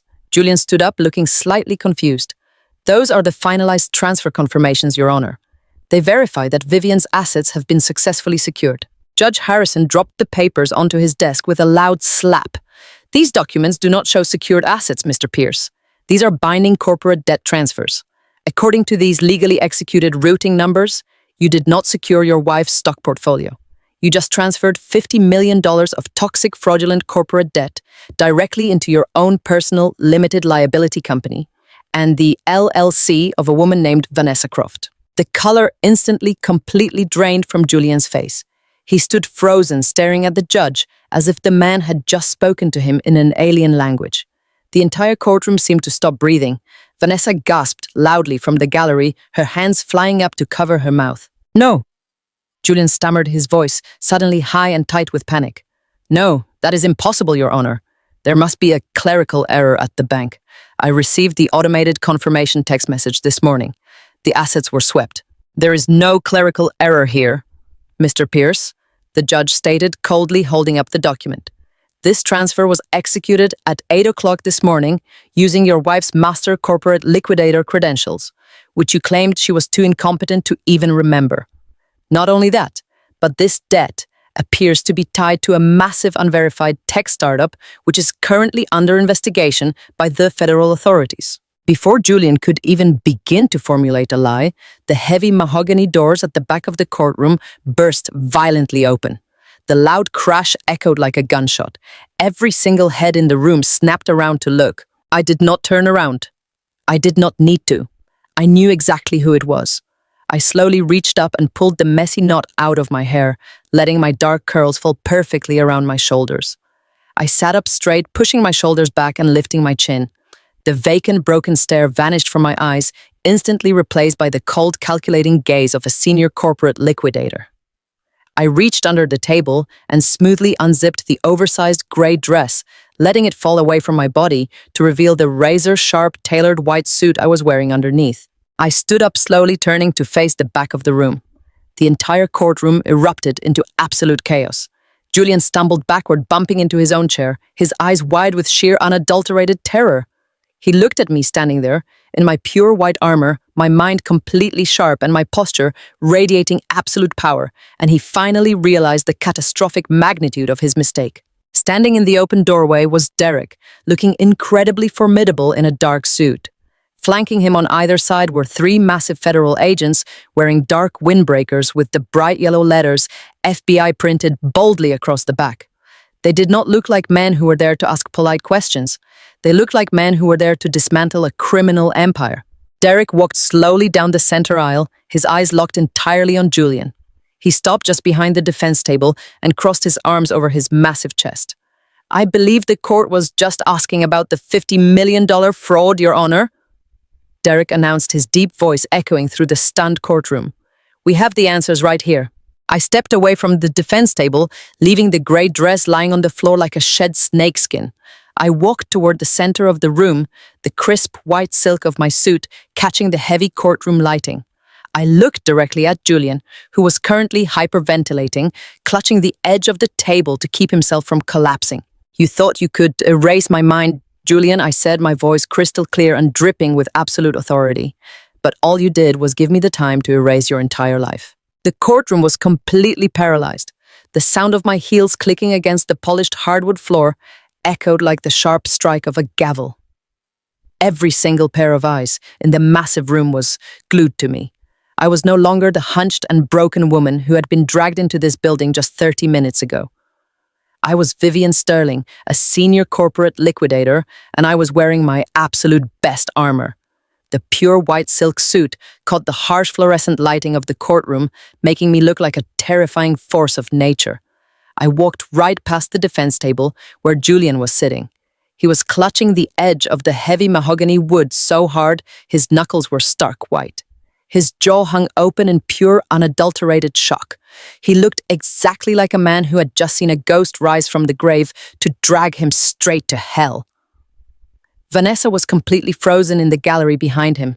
Her face was drained of all its color, and her hands were gripping the wooden pew in front of her as if the floor had just dropped out from underneath her feet. Thomas Bradley, the lead attorney for my husband, suddenly jumped up from his chair.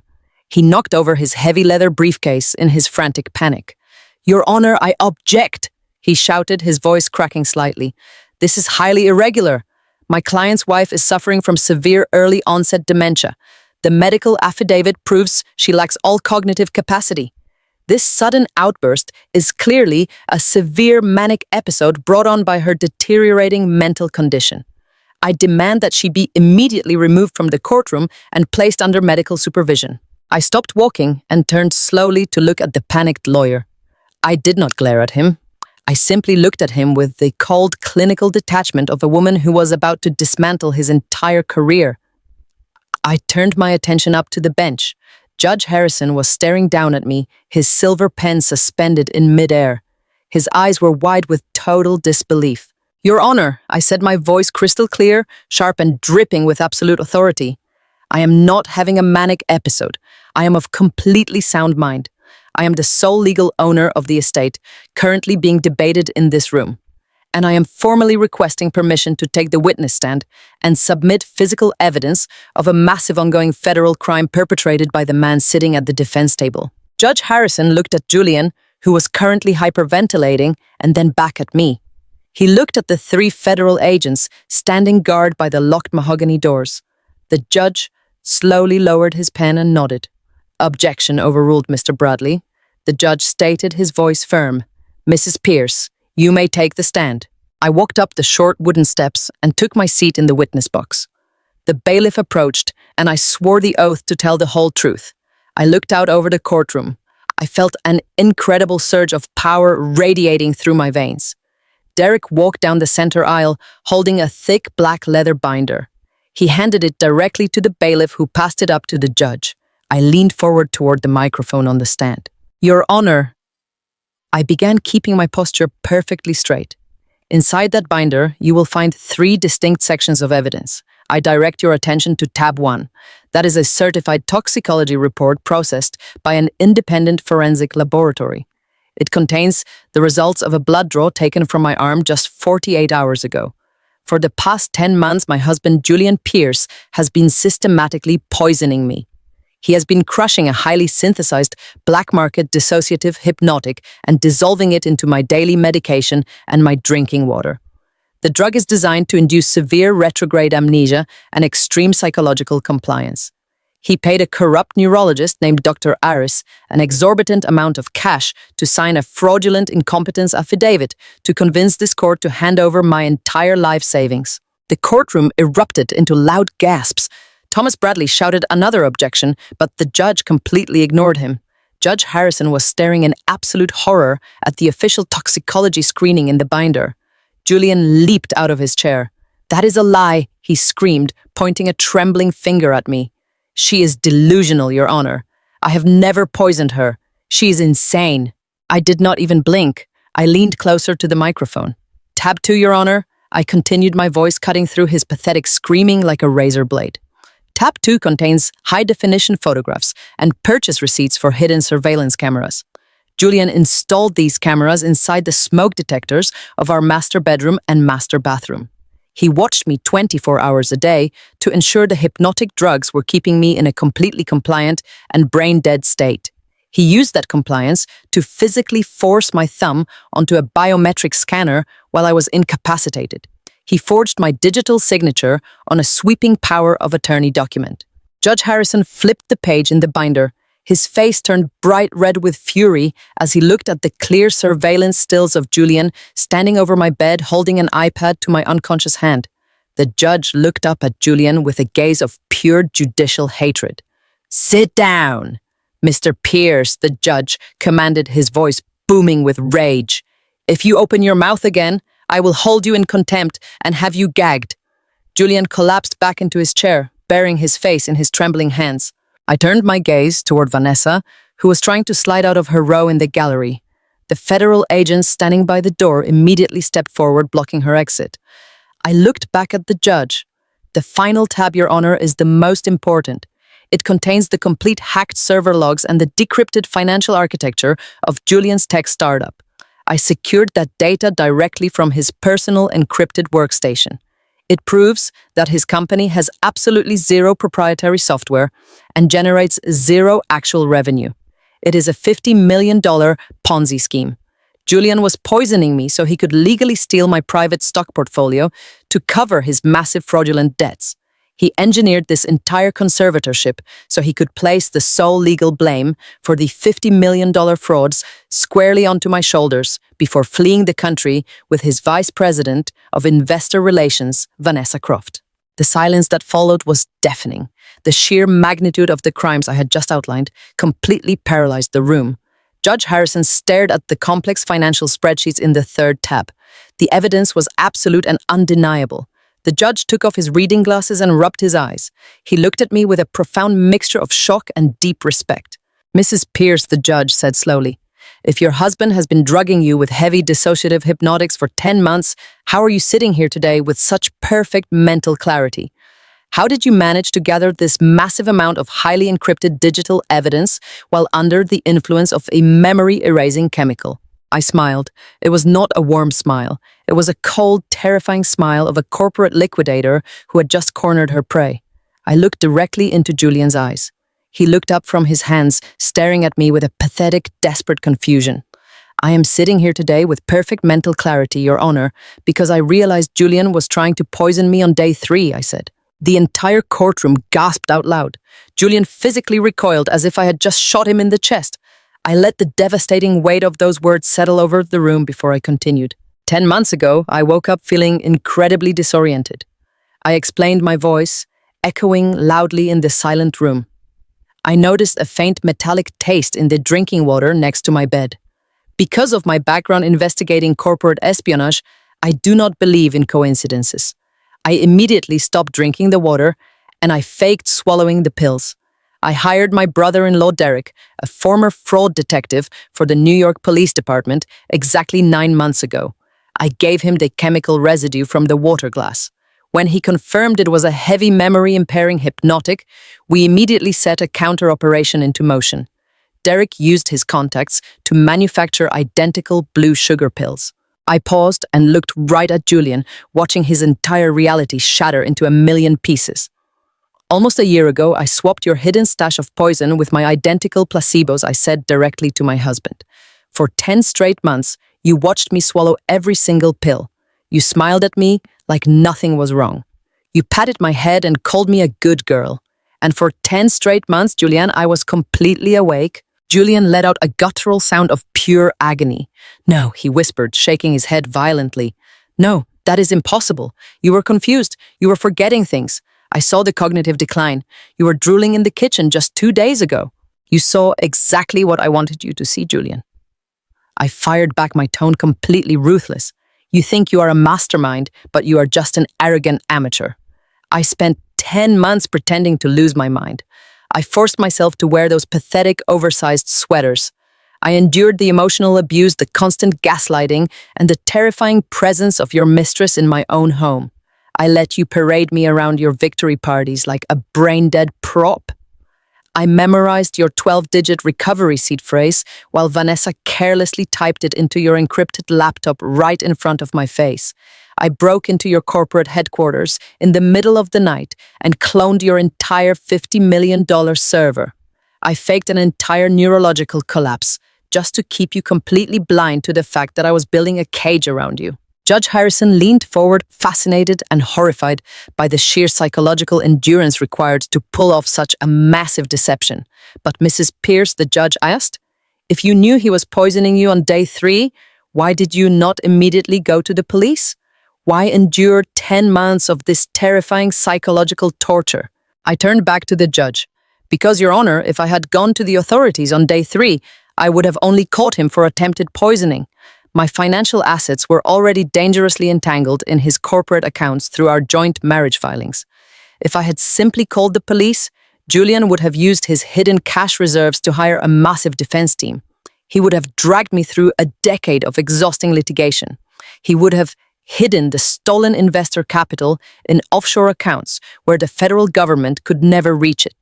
I could not allow him to walk away with a light sentence while my money remained frozen in a federal investigation. I looked back at Julian. I wanted total, absolute destruction. I stated coldly.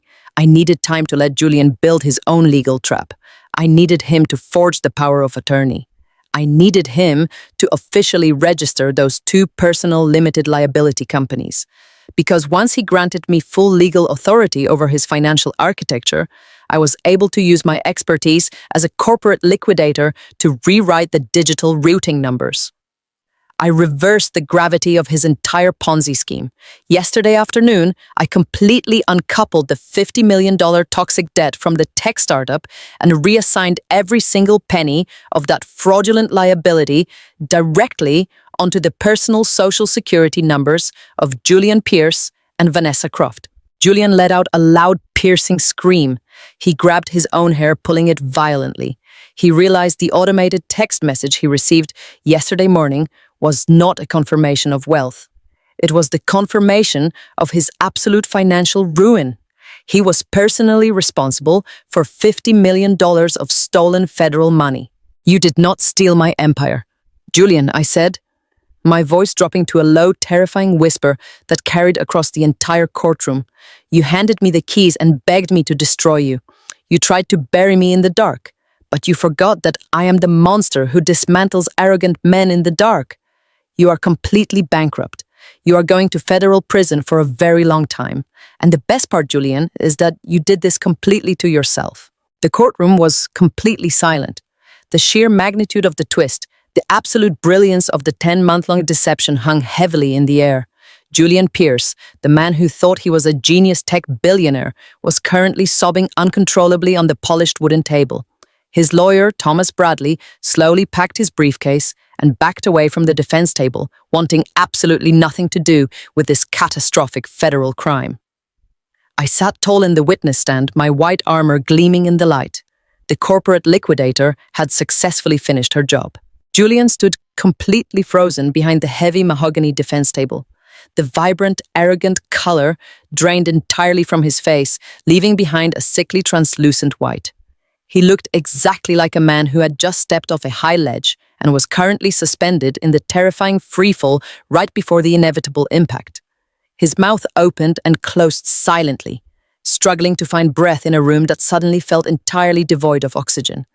The grand, elaborate illusion he had spent 10 agonizing months meticulously crafting had just evaporated right before his eyes. He looked down at his own hands gripping the edge of the table as if they belonged to a stranger. He had walked into this federal courthouse fully expecting to be crowned a billionaire, and instead he was standing exactly at the epicenter of his own catastrophic destruction.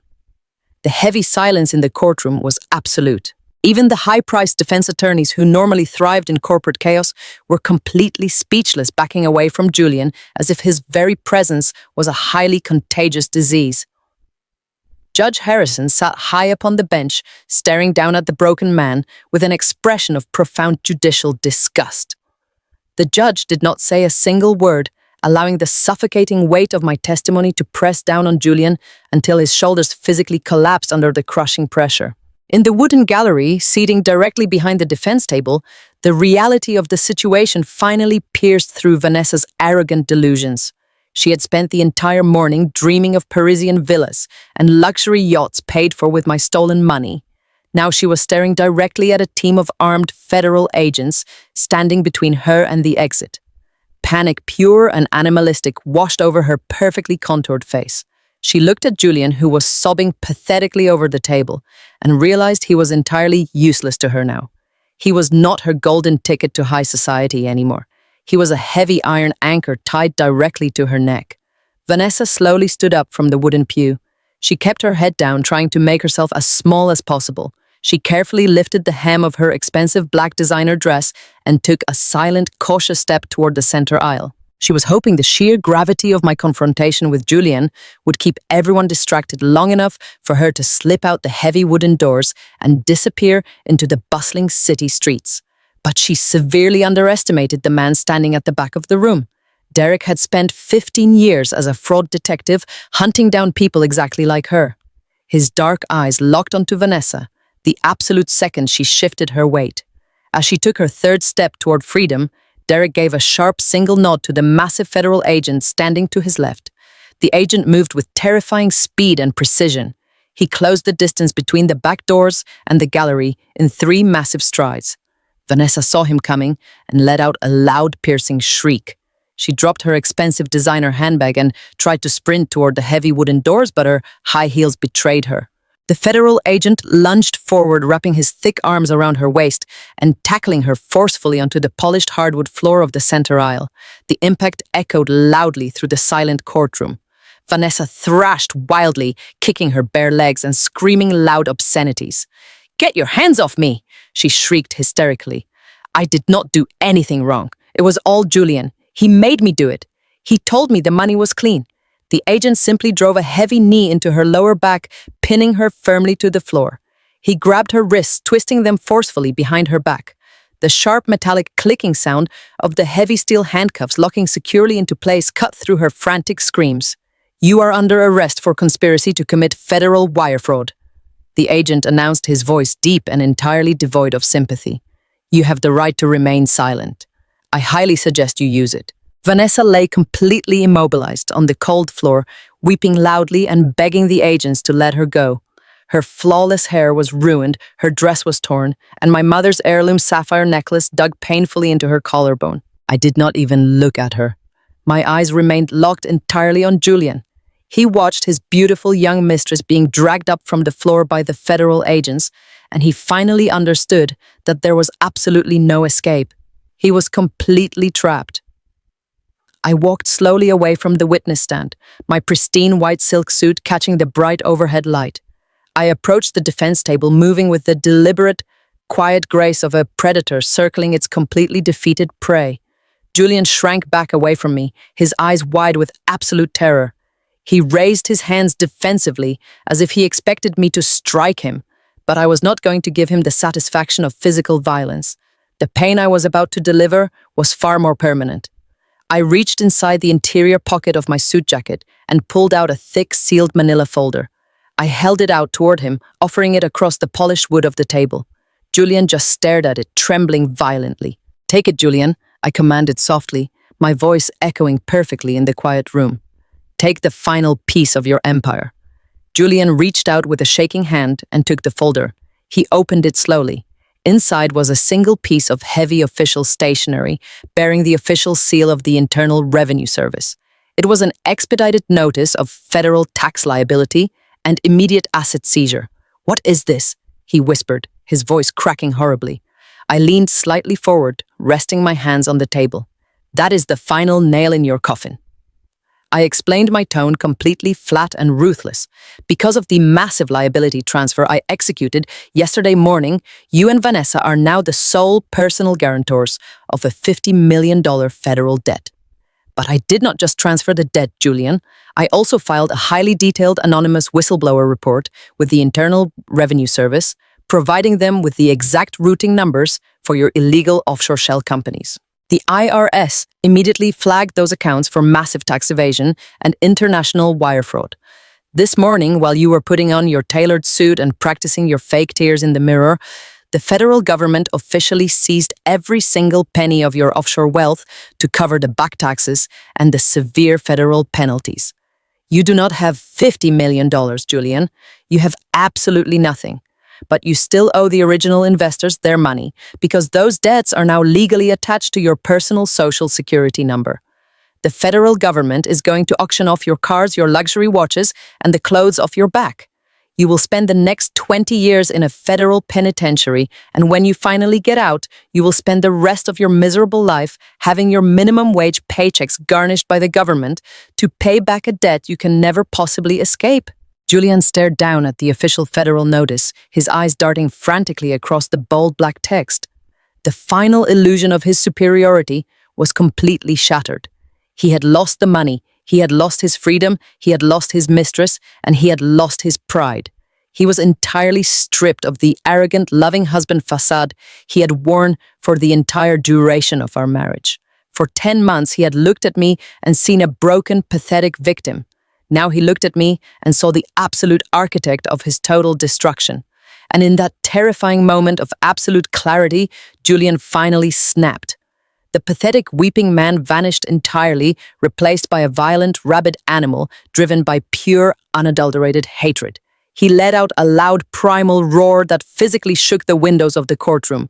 "You ruined my life," he screamed, his face contorting into a mask of pure murderous rage. He lunged across the heavy mahogany table, throwing his entire body weight forward. His hands reached out violently, aiming directly for my throat. He wanted to kill me right there in the middle of the federal courthouse. But I did not flinch. I did not take a single step backward. I stood my ground, wearing my white armor, completely unafraid of the broken man in front of me. Before his fingers could even graze the fabric of my suit, the 2 massive court bailiffs stationed near the bench sprang into action. They intercepted his violent lunge mid-air. The first bailiff grabbed Julian by the collar of his expensive suit jacket, yanking him forcefully backward. The second bailiff grabbed his waist, lifting him entirely off the ground. They slammed Julian violently onto the hard wooden surface of the defense table. The impact knocked the wind out of his lungs with a sickening, heavy thud.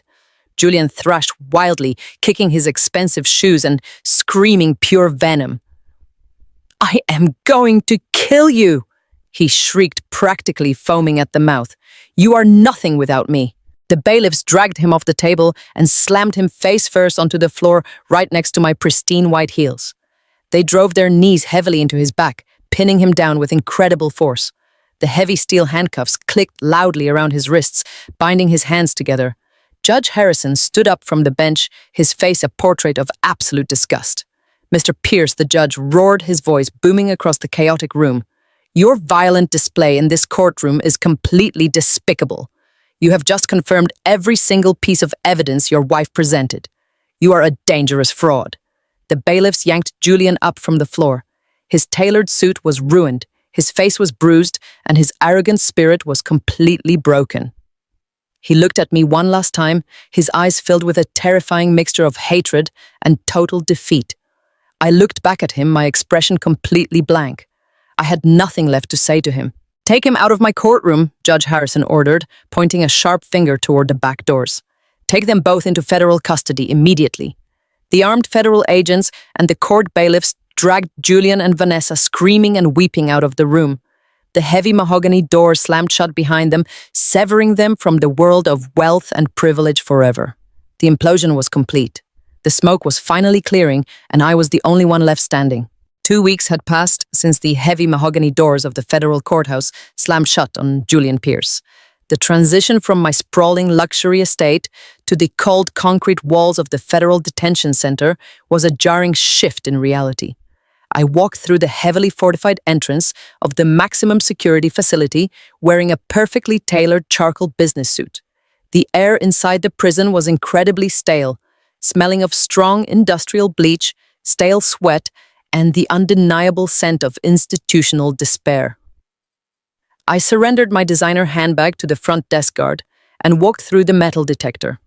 A female corrections officer led me down a long windowless corridor painted in a depressing shade of pale green. The sound of my heels striking the scuffed linoleum floor echoed loudly, bouncing off the cinder block walls. I was escorted into a small, dimly lit visitor interrogation room. The room contained absolutely nothing but a bolted-down heavy metal table and 2 incredibly uncomfortable steel chairs. I sat down in the chair facing the thick, reinforced steel door and folded my hands neatly on top of the cold metal table. I did not have to wait very long. Less than 5 minutes later, the heavy steel door clanked loudly as the external deadbolt was disengaged. 2 large armed corrections officers escorted Julian into the small room. The sight of the man who had once thought of himself as an untouchable tech billionaire was absolutely staggering. Julian was completely unrecognizable. He was wearing a shapeless, bright orange, heavy cotton jumpsuit that hung loosely on his frame. The luxurious tailored suits and the expensive imported silk ties were gone forever. His normally perfect hair was a greasy, tangled mess pressed flat against his skull. He had not shaved in days, and a patchy, unkempt beard shadowed his hollow cheeks. The confident, arrogant posture that he used to carry into boardrooms had entirely collapsed. He was hunched over his shoulders, slumping heavily forward as if the physical weight of his $50 million federal debt was actually pressing down on his spine. His wrists were bound together by a pair of heavy steel handcuffs attached to a thick chain wrapped around his waist. The guards guided him to the steel chair across from me and forced him to sit down. They locked his waist chain to a heavy metal loop welded directly to the table. The guard stepped back and stood perfectly still by the door, leaving us alone. Julian looked up at me. His eyes were deeply bloodshot, surrounded by dark, heavy bags that spoke of 2 straight weeks of absolute sleepless terror. The moment his gaze met mine, his face crumpled completely. The tough guy tech founder facade shattered into a million pathetic pieces. He leaned forward as far as the heavy steel chain would allow and began to weep. It was not the calculated, elegant crying he had performed for the judge 2 weeks ago. It was a loud, ugly, guttural sobbing that ripped through his chest. He gasped for air, tears streaming down his dirty cheeks, dripping off his chin and landing on the orange fabric of his prison uniform. Vivian, he choked out, his voice raw and raspy from crying. Vivian, please. You came. I knew you would come. I sat perfectly still, simply watching him. I felt absolutely nothing. No anger, no pity, no lingering affection. I was just a corporate liquidator observing the final bankrupt remains of a highly toxic asset. I am so sorry, Vivian, he sobbed, dragging his chained hands across the metal table, trying desperately to reach my fingers. I kept my hands folded neatly just out of his reach. I was out of my mind, he pleaded. The stress of the startup, the pressure from the venture capitalists, it completely broke me. I did not know what I was doing. That doctor gave me those pills and told me they would just calm you down. He told me they were safe. I never wanted to hurt you. You have to believe me, Vivian. I love you. I have always loved you. I listened to the absolute absurdity of his lies. Even now, sitting in an orange jumpsuit, chained to a table facing 20 years in a federal penitentiary, he was still trying to gaslight me. He was still trying to manipulate my reality. He honestly thought he could reach into the past and rewrite the narrative of his own malicious cruelty. You did not want to hurt me. I repeated, my voice incredibly calm and completely flat, echoing in the small concrete room. You paid a corrupt doctor a small fortune to sign a fake incompetence affidavit. You dissolved black market hypnotics into my drinking water every single night for 10 months. You brought your 26-year-old mistress into my home to act as my warden. You watched her wear my dead mother's heirloom necklace. And you stood in a federal courtroom and cried fake tears while trying to legally strip me of my basic human rights. Do not insult my intelligence, Julian, by blaming the pressure of a failed business. You are not a victim of circumstance. You are just a greedy, pathetic coward. Julian shook his head violently, sending drops of sweat and tears flying across the table. No, Vivian, no, he begged, his voice cracking horribly. Vanessa manipulated me. She was the one who wanted your money. She was the one who found the offshore accounts. She poisoned my mind. But you and me, Vivian, we built a life together. Remember our honeymoon in Paris. Remember the house we bought. We were so happy. You are my wife. You promised to stand by me in sickness and in health. I am sick, Vivian. My mind is sick. You have to tell the judge you forgive me. If you tell the federal prosecutors that you forgive me and that you want the charges dropped, they will listen to you. We can fix this. I will spend the rest of my life making it up to you. Just please, Vivian, do not let them lock me in here. Please, I am begging you. He was practically hyperventilating, his chest heaving with desperate, panicked breaths. He stared at me with wide, terrified eyes, waiting for a spark of the loving, devoted wife he had spent 10 months trying to mentally destroy. He waited for me to break. He waited for me to save him. I leaned forward, resting my forearms gracefully on the cold steel table. Julian? I said, speaking very slowly and very clearly, so every single word would permanently brand itself into his memory. I am not here to save you. I am here to give you an update on your completely shattered reality. Vanessa is not going to take the blame for you. In fact, the moment the federal agents put her in an interrogation room, she immediately accepted a plea deal. She handed over every single encrypted text message you ever sent her. She gave the authorities the passwords to your hidden communication applications. She completely destroyed you to save herself. Julian let out a pathetic whimpering sound, his eyes widening in pure horror.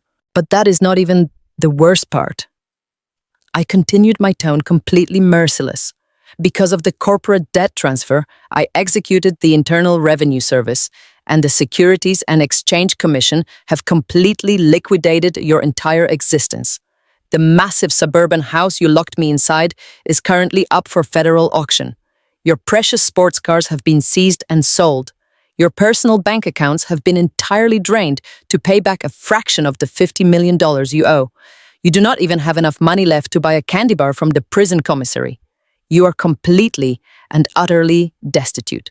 Julian buried his face in his chained hands, sobbing so violently his entire body shook.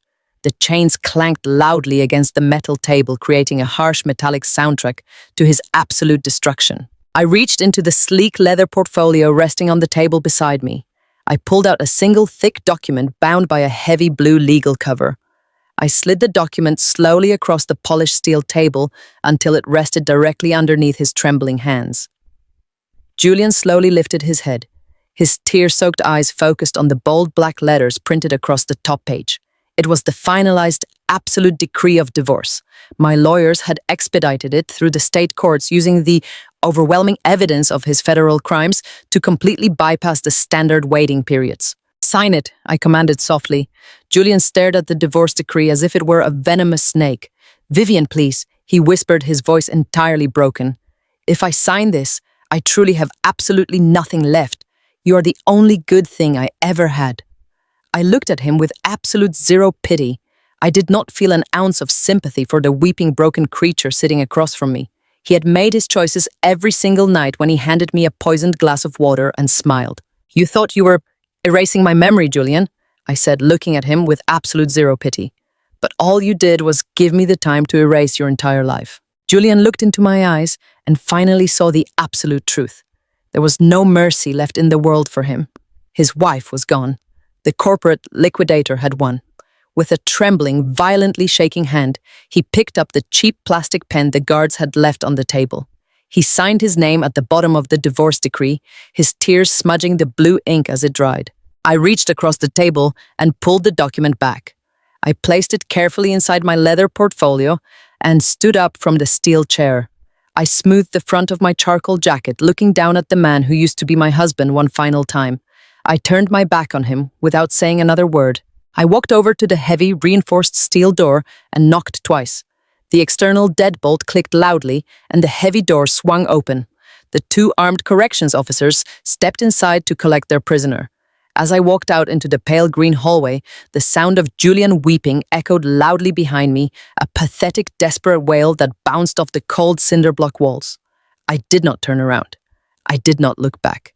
I walked down the long corridor out through the heavily fortified security gates and stepped out into the bright, warm sunlight of a beautiful afternoon, breathing in the fresh, clean air of my completely reclaimed freedom.